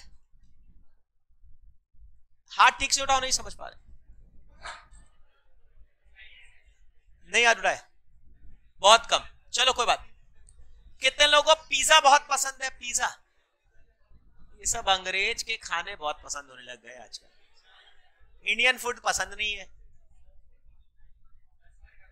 चॉकलेट्स किसको किसको पसंद है? मान लो सब अंग्रेज हो गए सब, ठीक है, चलो कोई बात नहीं। सुनो, अगर मान लो तुमको चॉकलेट बहुत पसंद है, हेलो, तुम्हारा फेवरेट चॉकलेट तुम्हारे सामने है, मान लो तुम्हारा फेवरेट चॉकलेट कोई भी है, एग्जांपल दो, 5 स्टार है मान लो, जेम्स है मान लो, अरे समझ रहे हो? हेलो, क्या बात है? मान लो आपको मिठाई बहुत पसंद है, रसगुल्ला आपके सामने है, प्लीज, कोई चीज आपको बहुत पसंद है, अब आपके सामने रसगुल्ला पड़ा हुआ है, तो अगर मान लो आप रसगुल्ला बहुत पसंद करते हो, पहला रसगुल्ला खाए, अच्छा लगा, दूसरा खाए, अच्छा लगा, 3 4 5 6 7, ज्यादा हो गया, बहुत ज्यादा हो गया। क्या बोलते हो? फर्स्ट रसगुल्ले में जितना सेटिस्फैक्शन मिलता है, सेकंड में उससे कम मिलता है कि उससे ज्यादा मिलता है? कम मिलेगा। थर्ड रसगुल्ले में उससे और कम मिलेगा, फोर्थ में उससे और कम मिलेगा। आपको बात समझ में आ रही है क्या? हिंदी में क्या लिखा है एक बार पढ़ के बताओ ना। जैसे जैसे सामान को यूज करते जाएंगे वैसे वैसे उसको पाने की इच्छा कम होती जाएगी। आया समझ में क्या? चॉकलेट पसंद है, फर्स्ट चॉकलेट खाए, अच्छा लगेगा, सेकंड थर्ड फोर्थ खाए, सेम सेटिस्फैक्शन मिलेगा कि कम सेटिस्फैक्शन मिलेगा? कम मिलेगा ना। अरे सेम मिलेगा कि कम मिलेगा? कम। इसको बोलते हैं law of diminishing marginal utility. क्या बोलते हैं बोलो ना यार? Law of, am I very clear in this? अरे बोलो भाई, कोई डाउट है क्या? अगर आप मान लीजिए बहुत प्यास लग रही है, आप अगर पानी पीना चालू किया, मान लीजिए छोटे कप में पानी पीना चालू किया, तो पहला कप में जितना सेटिस्फैक्शन मिला, दूसरे कप में सेम सेटिस्फैक्शन मिलेगा कि कम मिलेगा? हाँ, कम मिलेगा। तीसरे कप में सेम मिलेगा कि ज्यादा मिलेगा? कम। सेकंड वाले से कम मिलेगा ना। फोर्थ फिफ्थ सिक्स्थ कप में और कम मिलेगा ना। और जब पेट भर जाएगा तो उसके बाद और पीने से अच्छा नहीं लगेगा। समझ पा रहे हो? अगर रसगुल्ला 6-7 खा लिया, उसके बाद 8वां खाओगे तो नेगेटिव यूटिलिटी। क्या होगा बोलो ना? Negative utility. That is law of DMU. जैसे जैसे सामान को यूज करते जाओगे वैसे वैसे उसको पाने की इच्छा कम होती जाएगी। अरे कम होती जाएगी कि ज्यादा होती जाएगी? कम होती जाएगी। That is known as law of diminishing marginal utility. पहले ये बताओ, ये तुम लोग को क्लियर हुआ कि ना? अरे बोलो भाई, this is the meaning of this simple concept. मेरे को बताइए, सारी चीज अच्छी तरह समझ में आ गई ना? बोलता नहीं है आप लोग। ये बताइए, क्लियर हुआ ना? तो ये लॉ ऑफ डीएमयू का एग्जांपल लिखना है तो लिख लो। से मुझे मिठाई बहुत पसंद है, एग्जांपल लिख लो। अच्छा, पर कई जगह पर ये law of diminishing marginal utility apply नहीं करता। क्या चीजों में अप्लाई नहीं करता? मान लो अगर कोई नशे की चीज है, शराब पीते हैं, तो पहले पैक में जितना सेटिस्फैक्शन मिलेगा, दूसरे पैक में सेम सेटिस्फैक्शन मिलेगा कि उससे ज्यादा मिलेगा? हाँ, ज्यादा मिलेगा ना। जैसे जैसे यूज करते जाएंगे वैसे वैसे सेटिस्फैक्शन बढ़ते जाएगा। अरे समझ पा रहे हो ना? वहां पर नशे की चीजों में लॉ अप्लाई नहीं करता। Law of DMU does not apply to कुछ ऐसे सामान जिसकी आपकी आदत पड़ गई हो, या फिर अल्कोहल की, शराब की, अल्कोहल की, सिगरेट की, ड्रग्स की, या फिर पैसों के लिए भी अप्लाई नहीं करता, सोने के लिए अप्लाई नहीं करता, गोल्ड।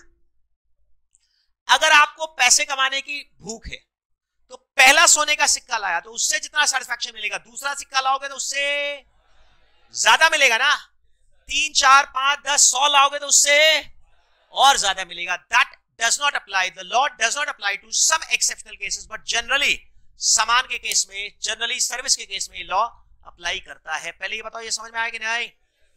खैर मैं आपको बेसिक एग्जांपल लिखवा देता हूं, फटाफट लिख लो। जैसे फॉर एग्जांपल मुझे स्वीट्स बहुत पसंद है, एग्जांपल लिख लो। जैसे जैसे रसगुल्ला खाते जाएंगे वैसे वैसे सेटिस्फैक्शन कम होते जाएगा। जैसे जैसे रसगुल्ला खाते जाएंगे वैसे वैसे सेटिस्फैक्शन कम होते जाएगा।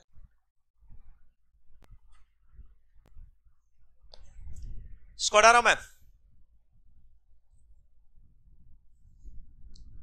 फर्स्ट रसगुल्ले में जो सेटिस्फैक्शन मिलेगा सेकंड में उससे कम मिलेगा। फर्स्ट में जो सेटिस्फैक्शन मिलेगा सेकंड में उससे कम मिलेगा, थर्ड में उससे और कम मिलेगा, थर्ड में उससे और कम मिलेगा। पहले आप लोग ये बताइए पूरा क्लियर हुआ कि नहीं? अरे बोलना। नेक्स्ट आपको कनेक्टेड टॉपिक्स पढ़ा रहा हूं। मतलब मान लो मैं आपको डिमांड पढ़ाऊं तो डिमांड पढ़ाते समय मैं कभी बोलूं भाई सप्लाई में ये पढ़ेंगे, तो भैया सप्लाई होता क्या है पता ही नहीं है, इसीलिए बताया। डिमांड पढ़ाते समय बोलेंगे लॉ ऑफ डीएमयू ये होता है, अरे तो क्या होता है पता ही नहीं है। यूटिलिटी क्या होता है नहीं पता, तो उस समय आपको परेशानी ना हो इसके लिए मैं अभी फंडामेंटल्स में आपको कुछ टर्म्स आपको बता रहा हूं। Some terms which are universally applicable in the syllabus. जैसा कि आप मेरा हैबिट जानते हैं, हर सब्जेक्ट में मैं स्टार्टिंग में 2-3 क्लासेस कम से कम बेसिक फंडामेंटल्स में इस्तेमाल करता हूं, जिससे आपका फंडामेंटल टर्म्स, जो भाषा हम यूज करते हैं, जो भाषा सब्जेक्ट इस्तेमाल करता है, वो भाषा, वो लैंग्वेज, वो टर्म्स, वो आप समझ पाए। First you understand the language. पहले बचपन में आपको भाषा सिखाई जाती है, बच्चे को सबसे पहले भाषा सिखाई जाती है, बोलना सिखाया जाता है, तब वो पढ़ता है। डायरेक्ट उसको एल्जेब्रा स्टार्ट नहीं करवा दिया जाता, डायरेक्ट उसको कैलकुलस स्टार्ट नहीं करवा देते, पहले उसको लैंग्वेज सिखाई जाती है। वैसा ही कुछ आपको अभी सब्जेक्ट की लैंग्वेज हम लोग सीख रहे हैं। अब मैं आपको बता रहा हूं नेक्स्ट छोटा सा कंसेप्ट है प्रोडक्शन और फैक्टर्स ऑफ प्रोडक्शन। एक बार फिर से बोलो कौन कौन सा वर्ड है? प्रोडक्शन और फैक्टर्स ऑफ प्रोडक्शन। प्रोडक्शन का मतलब क्या होता है? प्रोडक्शन वर्ड का मतलब होता है क्रिएशन और एडिशन ऑफ यूटिलिटी। एक बार फिर से बोलो, क्या बोला? क्रिएशन या फिर एडिशन ऑफ यूटिलिटी। मैंने कहा आप किसी दूसरे की इच्छा को सेटिस्फाई कर सकते हो, then you are a producer. Creation और एडिशन ऑफ यूटिलिटी। एक बार फिर से बोलो, क्या बोला सर आपने? क्रिएशन और addition of utility. Sir what type of utility? मैं 4 टाइप्स ऑफ यूटिलिटी की बात कर रहा हूं। अभी ये 1 मिनट क्षण के बाद होगा। मैंने क्या बोला सुना? क्रिएशन और addition of 4 types of utility. Creation और addition of 4 types of utility. क्या क्या 4 टाइप्स ऑफ यूटिलिटी? मतलब आप किसी दूसरे की इच्छा पूर्ति करते हो, किसी दूसरे का वांट सेटिस्फाई करते हो, then you are a producer. The सामने वाला इज अ कंज्यूमर, सामने वाला is a consumer and you are a producer. आप खुद अपनी इच्छा सेटिस्फाई करते हो, then you are a consumer, then you are a क्या? कंज्यूमर। समझ पाए हो? अरे बोला। तो सर क्या टाइप की यूटिलिटी? 4 टाइप की यूटिलिटी होती है। फॉर्म यूटिलिटी, भाई मेरे ये नहीं पढ़ा रहा हूं मैं, ये नहीं पढ़ा रहा हूं मैं। 4 टाइप की यूटिलिटी।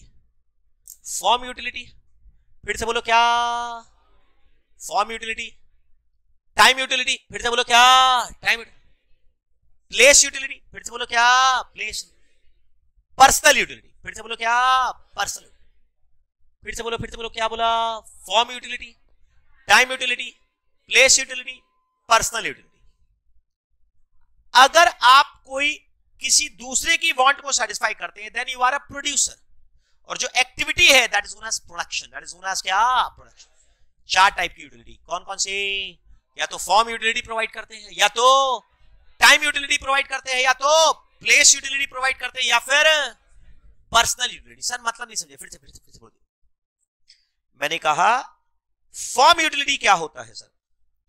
किसी सामान का शेप एंड साइज चेंज करना। फिर से बोलो, किसी सामान का क्या चेंज करना? शेप एंड साइज चेंज करना।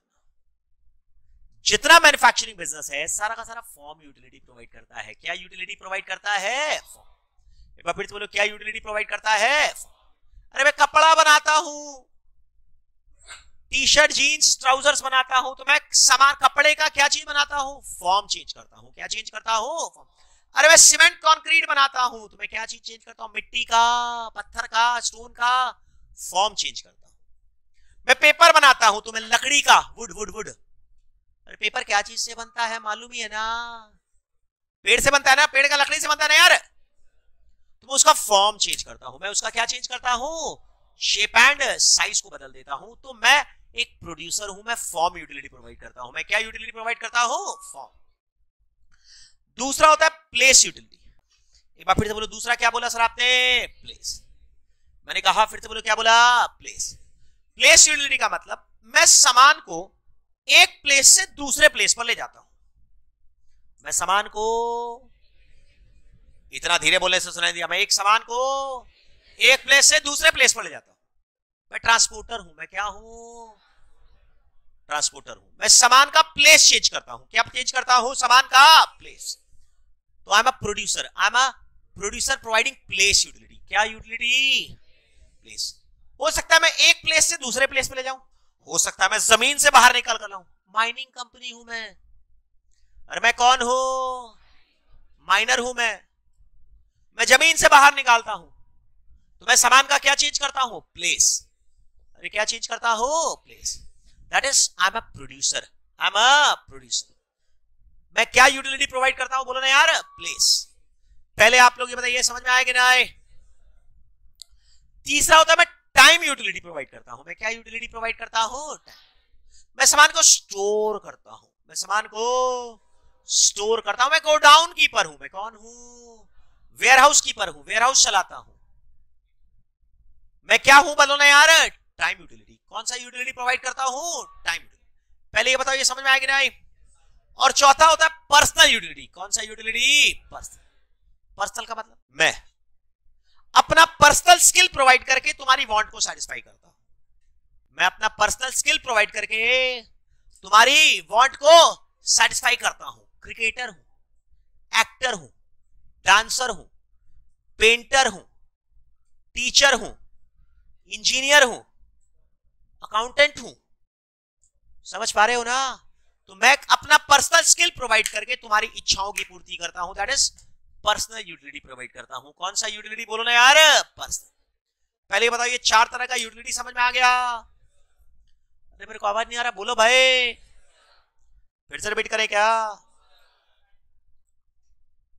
श्योर? टाइम यूटिलिटी का मतलब सामान को स्टोर करता हूं। जब सामान बनता है और जब सामान चाहिए, जब सामान बनता है और जब सामान चाहिए। तुम लोग को पढ़ते होगे, बचपन में पढ़ते हैं, राइस 2 सीजन होता है, राबी और खारिफ, पर कंजम्पशन पूरे साल भर होता है। प्रोडक्शन साल में 2 बार होता है, कंजम्पशन पूरे साल भर होता है। तो उसको स्टोर किया जाता है। क्या किया जाता है? स्टोर। तो स्टोरेज फैसिलिटी प्रोवाइड करता हूं मैं, टाइम यूटिलिटी प्रोवाइड करता हूं। तो आई एम अ प्रोड्यूसर। पहले बताओ, प्रोडक्शन का मतलब समझ में आया कि नहीं आए? प्रोडक्शन का मतलब साधारण तौर पर लोग बोलते हैं वैल्यू एडिशन। प्रोडक्शन का मतलब साधारण तौर पर लोग क्या बोलते हैं? Value addition. पर इकोनॉमिक्स की भाषा क्या है? क्रिएशन और एडिशन ऑफ यूटिलिटी। एक बार फिर से बोलो, क्रिएशन और एडिशन ऑफ यूटिलिटी। तो यहां पर सिर्फ और सिर्फ ये मत सोचना कि प्रोडक्शन का मतलब एक मैन्युफैक्चरिंग बिजनेस प्रोड्यूसर है। नो, बहुत सारे लोग प्रोड्यूसर है। एक फार्मर भी प्रोड्यूसर है। क्या है? फार्मर भी एक। कैसे सर? वो फॉर्म को चेंज करता है, वो अपना पर्सनल स्किल प्रोवाइड करता है। वो फार्मर भी क्या है बताओ ना यार? प्रोडक्शन करता है कि प्रोडक्शन नहीं करता है?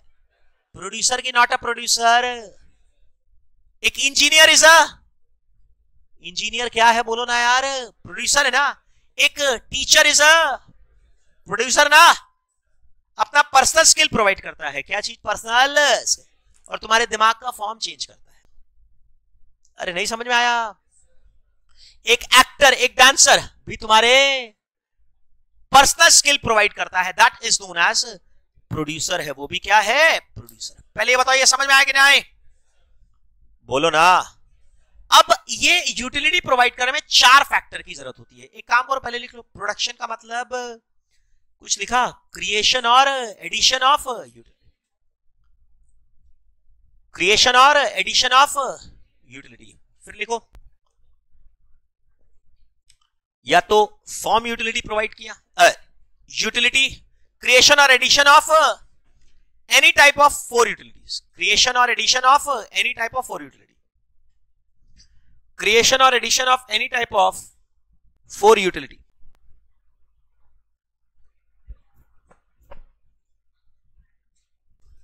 अरे लिखा? लिखो, फॉर्म यूटिलिटी, सामान का शेप और साइज चेंज करना।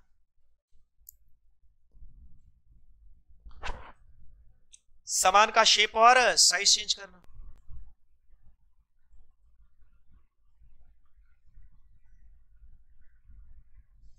दूसरा क्या लिखा? सामान का शेप और साइज चेंज करना। लिख लो एग्जांपल, लिख लो, manufacturer, manufacturing business.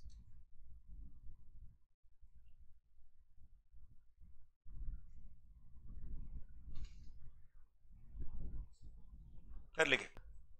Place utility provide करना, सामान का प्लेस चेंज करना। फॉर एग्जांपल, सामान का प्लेस चेंज करना। फॉर एग्जांपल क्या क्या लिखा? सामान का प्लेस चेंज करना।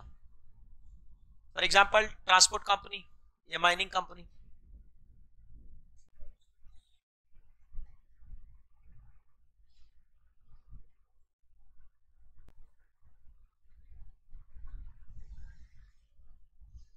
तीसरा, टाइम यूटिलिटी। टाइम यूटिलिटी बोलो, क्या टाइम यूटिलिटी में क्या बोलोगे?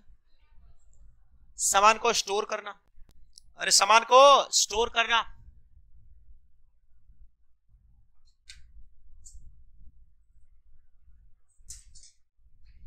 और चौथा का क्या होगा बोलो?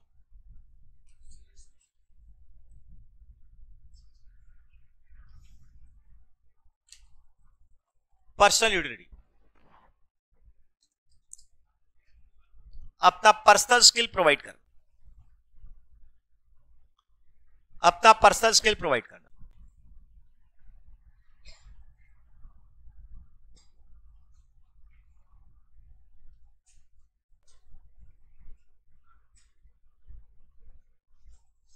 क्या करना? अपना पर्सनल स्किल।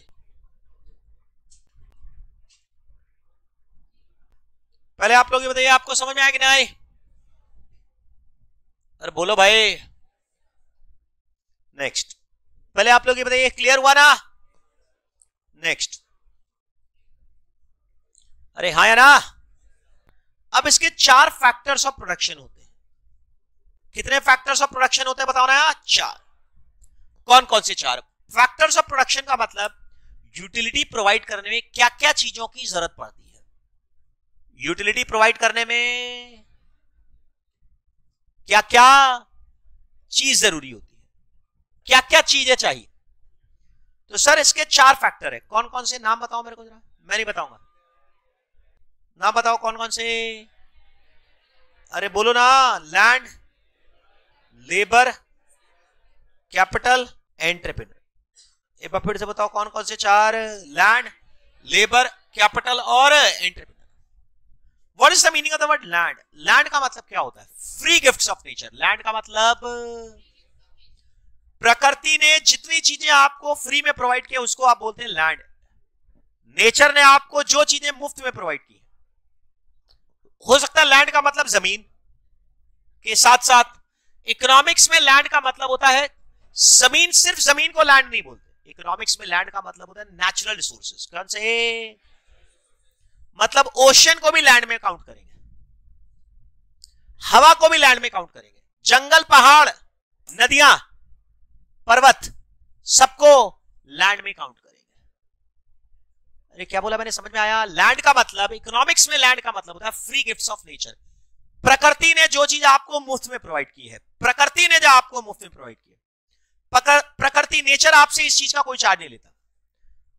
अब जमीन के लिए या पहाड़ के लिए या फिर नदी के पानी के लिए, मछलियों के लिए, जंगल के लिए प्रकृति आपसे पैसा नहीं चार्ज करती। इसको आप क्या नाम देते हैं बताओ ना? लैंड। अरे क्या बोलते हैं, बोलो ना, लैंड। समझ में आया? लैंड का मतलब क्या है बताओ ना? Free gifts of nature. एक बार फिर से बोलो, फ्री गिफ्ट्स ऑफ नेचर। दूसरा होता है लेबर। लेबर का मतलब होता है किसी भी तरह का ह्यूमन एफर्ट। एक बार फिर से बोलो, किसी भी तरह का ह्यूमन एफर्ट्स, पैसे कमाने की नीयत से। क्या कमाने की नीयत से? पैसे। अगर मैं कोई ह्यूमन एफर्ट देता हूं पैसे कमाने की नीयत से, तब उसको इकोनॉमिक्स में लेबर बोलते हैं। तब उसको इकोनॉमिक्स में क्या बोलते हैं? लेबर। पर अगर मैं पैसे कमाने की नीयत नहीं है, तब उसको इकोनॉमिक्स में लेबर नहीं बोलते। लेबर का मतलब इकोनॉमिक्स में क्या होता है बताओ ना? कोई भी ह्यूमन एफर्ट अगर, आवाज नहीं आया, फिर से बोलो, कोई भी ह्यूमन एफर्ट अगर पैसे कमाने की नीयत से दिया, तब उसको आप क्या बोलते हैं? लेबर। पर अगर पैसे कमाने की नीयत नहीं है, तब उसको लेबर नहीं बोलते। सर जैसे एग्जांपल, एक क्रिकेटर क्रिकेट खेलता है पैसे कमाने की नीयत से, that is known as labour. पर आप अपने इंटरटेनमेंट के लिए क्रिकेट खेलते हैं, दैट इज लेबर की नॉट लेबर। अरे लेबर की नॉट लेबर, नॉट लेबर। मैं आपको पढ़ा रहा हूं, दैट इज लेबर की नॉट लेबर, लेबर। पर तुम अपने फ्रेंड को या अपने छोटे भाई को पढ़ा रहे हो, दैट इज लेबर की नॉट लेबर, नॉट लेबर। एक रेस्टोरेंट में शेफ कुकिंग कर रहा है, खाना बना रहा है, दैट इज लेबर। पर मम्मी अपने बच्चों के लिए, अपनी फैमिली के लिए खाना बना रही है, that is not labour in economics. Are you very clearly understanding this? सारा चीज पढ़ा हुआ है सर, सारा एक एक चीज जो आपने बताया मेरे को पता है, आई नो दिस। मैं खाली आपको रिकॉल करवा रहा था। लेबर मतलब समझ में आ गया? तीसरा होता है कैपिटल। क्या होता है बोलो ना यार? सर कैपिटल किसको बोलते हैं? कैपिटल का मतलब होता है प्रोड्यूस्ड मींस ऑफ प्रोडक्शन। कुछ ऐसी चीजें जो इंसान ने बनाई और जिसको फर्दर प्रोडक्शन के लिए यूज करते हो। दो वर्ड्स, क्या बोला? कुछ ऐसी चीजें जो इंसान ने बनाई और जिसको फर्दर प्रोडक्शन के लिए यूज करते हैं, उसको बोलते हैं कैपिटल। क्या बोलते हैं उसको? कैपिटल। एक बार फिर से बोलो, कैपिटल का मतलब कुछ ऐसी चीजें जो इंसान ने बनाई और उसको फर्दर प्रोडक्शन के लिए यूज करते हैं, that is known as capital. पर अगर जो चीजें इंसान ने बनाई उसको फर्दर प्रोडक्शन के लिए यूज नहीं करते, उसको बोलते हैं वेल्थ। क्या बोलते हैं उसको? वेल्थ। फिर से बोलिए, फिर से बोलिए, फिर से बोलिए। पहले एक काम करो, लिख लो 4 फैक्टर्स ऑफ प्रोडक्शन का मतलब हिंदी में लिखो। ये सब कॉपी में लिख रहे हो मेरे ख्याल से, बुक में नहीं जगह। लिखो, प्रोडक्शन यूटिलिटी प्रोवाइड करने के लिए क्या क्या चीजों की जरूरत पड़ती है। यूटिलिटी प्रोवाइड करने के लिए क्या क्या चीजों की जरूरत पड़ती है।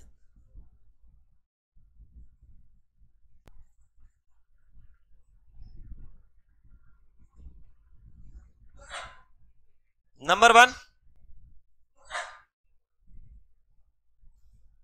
Land, free gifts of nature. Land का मतलब फ्री गिफ्ट्स ऑफ नेचर।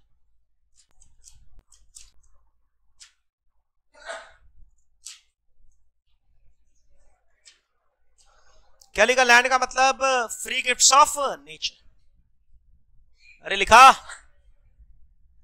फिर लिखिए, लैंड में क्या लिखेंगे? फ्री गिफ्ट्स ऑफ नेचर का मतलब क्या लिखोगे बोलो ना? Ocean, river, forest, ocean, river, forest, और इवन क्या? माउंटेन्स। ये सबको आप बोलेंगे लैंड। इसको हटाए ना। नेक्स्ट होता है labour. What is labour? Labour का मतलब कोई भी तरह का ह्यूमन एफर्ट जो कि पैसे कमाने की नहीं है। लिख लो, any type of human effort. Labour का मतलब किसी भी टाइप का ह्यूमन एफर्ट पैसे कमाने की नियत से, किसी भी टाइप का ह्यूमन एफर्ट पैसे कमाने की नियत से, लेबर, किसी भी टाइप का ह्यूमन एफर्ट पैसे कमाने की नियत से।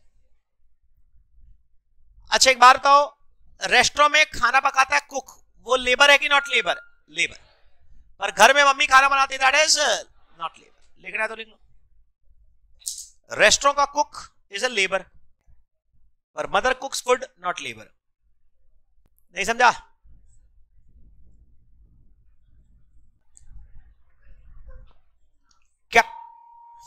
कैपिटल क्या कर रहे हैं ये सब, कहां लिख रहे हैं? कॉपी में लिखना था, कॉपी नहीं लाया तो बगल से पेज ले लेना चाहिए। Capital, what is this capital? Capital का मतलब कोई भी चीज जो इंसान ने बनाई और जिसको फर्दर प्रोडक्शन के लिए यूज करते हैं उसको बोलते हैं कैपिटल। पर अगर फर्दर प्रोडक्शन के लिए यूज नहीं करते उसको बोलते हैं वेल्थ। क्या बोलते हैं? वेल्थ। यहां पर हम लोग कैपिटल की बात कर रहे हैं, वेल्थ की बात नहीं कर। मैंने कहा कैपिटल का मतलब कोई भी चीज जो इंसान ने बनाई और जिसको फर्दर प्रोडक्शन में यूज करते हैं। जिस दो कंडीशंस, इंसान ने बनाई है, अरे किसने बनाई है? इंसान। और जिसको फर्दर प्रोडक्शन के लिए यूज करते हैं उसको बोलते हैं कैपिटल। बनाया किसने है? भगवान ने कि इंसान ने? इंसान। और जिसको फर्दर प्रोडक्शन के लिए यूज करते हैं। सर नहीं समझे, फिर से बोलिए, फिर से बोलिए। अब मान लो बिल्डिंग्स, लिखो मत, नहीं लिखो मत। Roads, ports, airports, factories, machinery, गाड़ियां, ये सब अगर आप फर्दर प्रोडक्शन में यूज करते हैं तब उसको कैपिटल बोलते हैं। अगर एक गाड़ी आप फर्दर बिजनेस में यूज करते हो, बिजनेस में फर्दर काम करने के लिए यूज करते हो, तब उसको बोलते हैं कैपिटल। परंतु अगर फर्दर बिजनेस में यूज नहीं करते तब उसको आप क्या बोलते हैं? वेल्थ। फिर से बोलिए, फिर से बोलिए, फिर से बोलिए। मैंने कहा अगर एक बिल्डिंग बिजनेस पर्पस के लिए यूज होता है तब उसको आप क्या बोलेंगे? कैपिटल। परंतु एक बिल्डिंग रहने के लिए इस्तेमाल करते हैं तब उसको आप क्या बोलेंगे? वेल्थ। नहीं समझ में आया? अगर एक एसेट जो कि इंसान ने बनाया उसको फर्दर प्रोडक्शन के लिए यूज करते हो तब उसको आप क्या बोलते हैं? वेल्थ।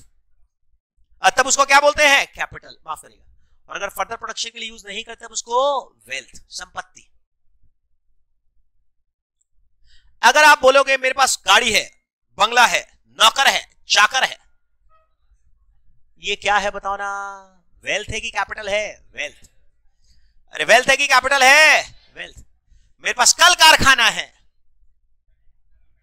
अरे कल कारखाना मतलब फैक्ट्री, कारखाना, कारखाना मतलब फैक्ट्री, तब ये क्या है बताओ ना यार? कैपिटल है कि वेल्थ है? बोलो ना। कैपिटल। क्या है बोलते नहीं हो जरा? Capital. Am I clear in this?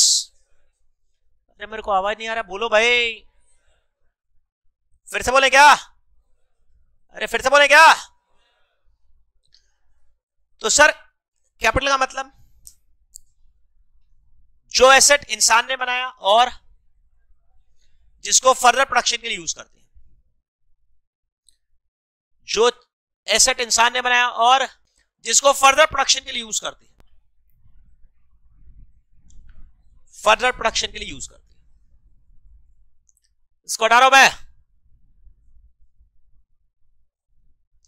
अरे बोलो भाई।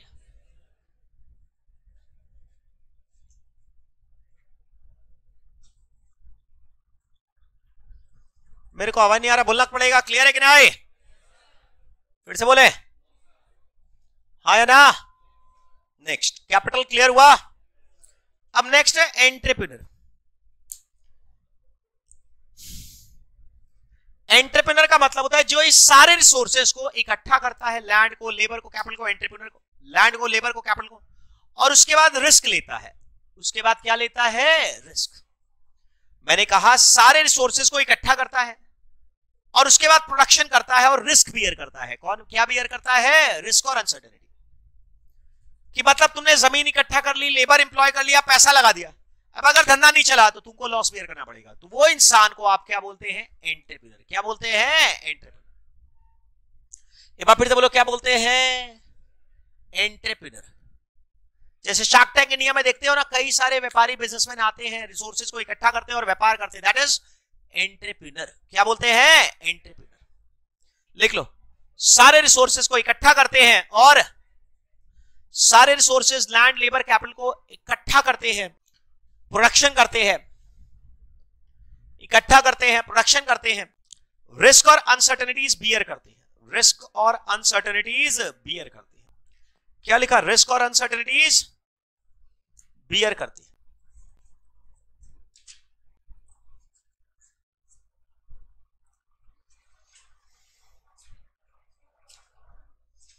अरे क्या लिखा? रिस्क और अनसर्टेनिटीज क्या करते हैं? पहले आप लोग मेरे को ये बताइए, क्लियर हुआ कि नहीं?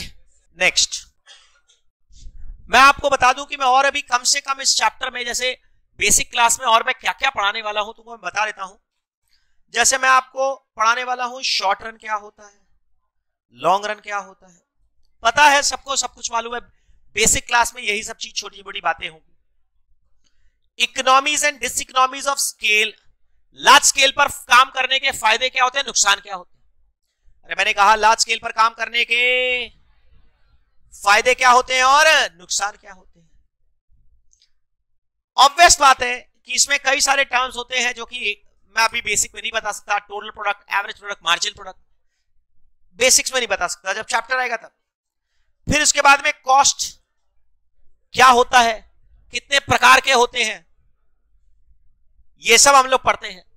इसी के अंदर में मेरे को बहुत ज्यादा टाइम लग जाता है। कॉस्ट क्या होता है, फिर उसके बाद में मार्केट का बारे में थोड़ा सा बात करूंगा मैं। मार्केट क्या होता है, कितने टाइप के होते हैं, बिजनेस साइकिल्स के बारे में थोड़ा थोड़ा बात करेंगे। अरे बात समझ में आया? तो हम लोग अलग अलग टॉपिक्स हम लोग डिस्कशन करेंगे। अभी मैं आपको इतना ही पढ़ाऊंगा। बाकी जैसे कि मैंने आपको देखा, आपने देखा कि डिमांड चैप्टर पढ़ाया, डिमांड का बेसिक पढ़ाया, उसमें कुछ लॉ ऑफ डिमांड पढ़ाया, सप्लाई किया उसका बेसिक पढ़ाया, law of supply. Consumer behaviour में यूटिलिटी के ऊपर हम लोगों ने हाफ एन आवर बात किया। प्रोडक्शन के ऊपर में we have talked about half an hour. Similarly we will be talking small topics in the next class. Next class में बेसिक्स ही चलेगा, समझ गए? चले, थैंक यू।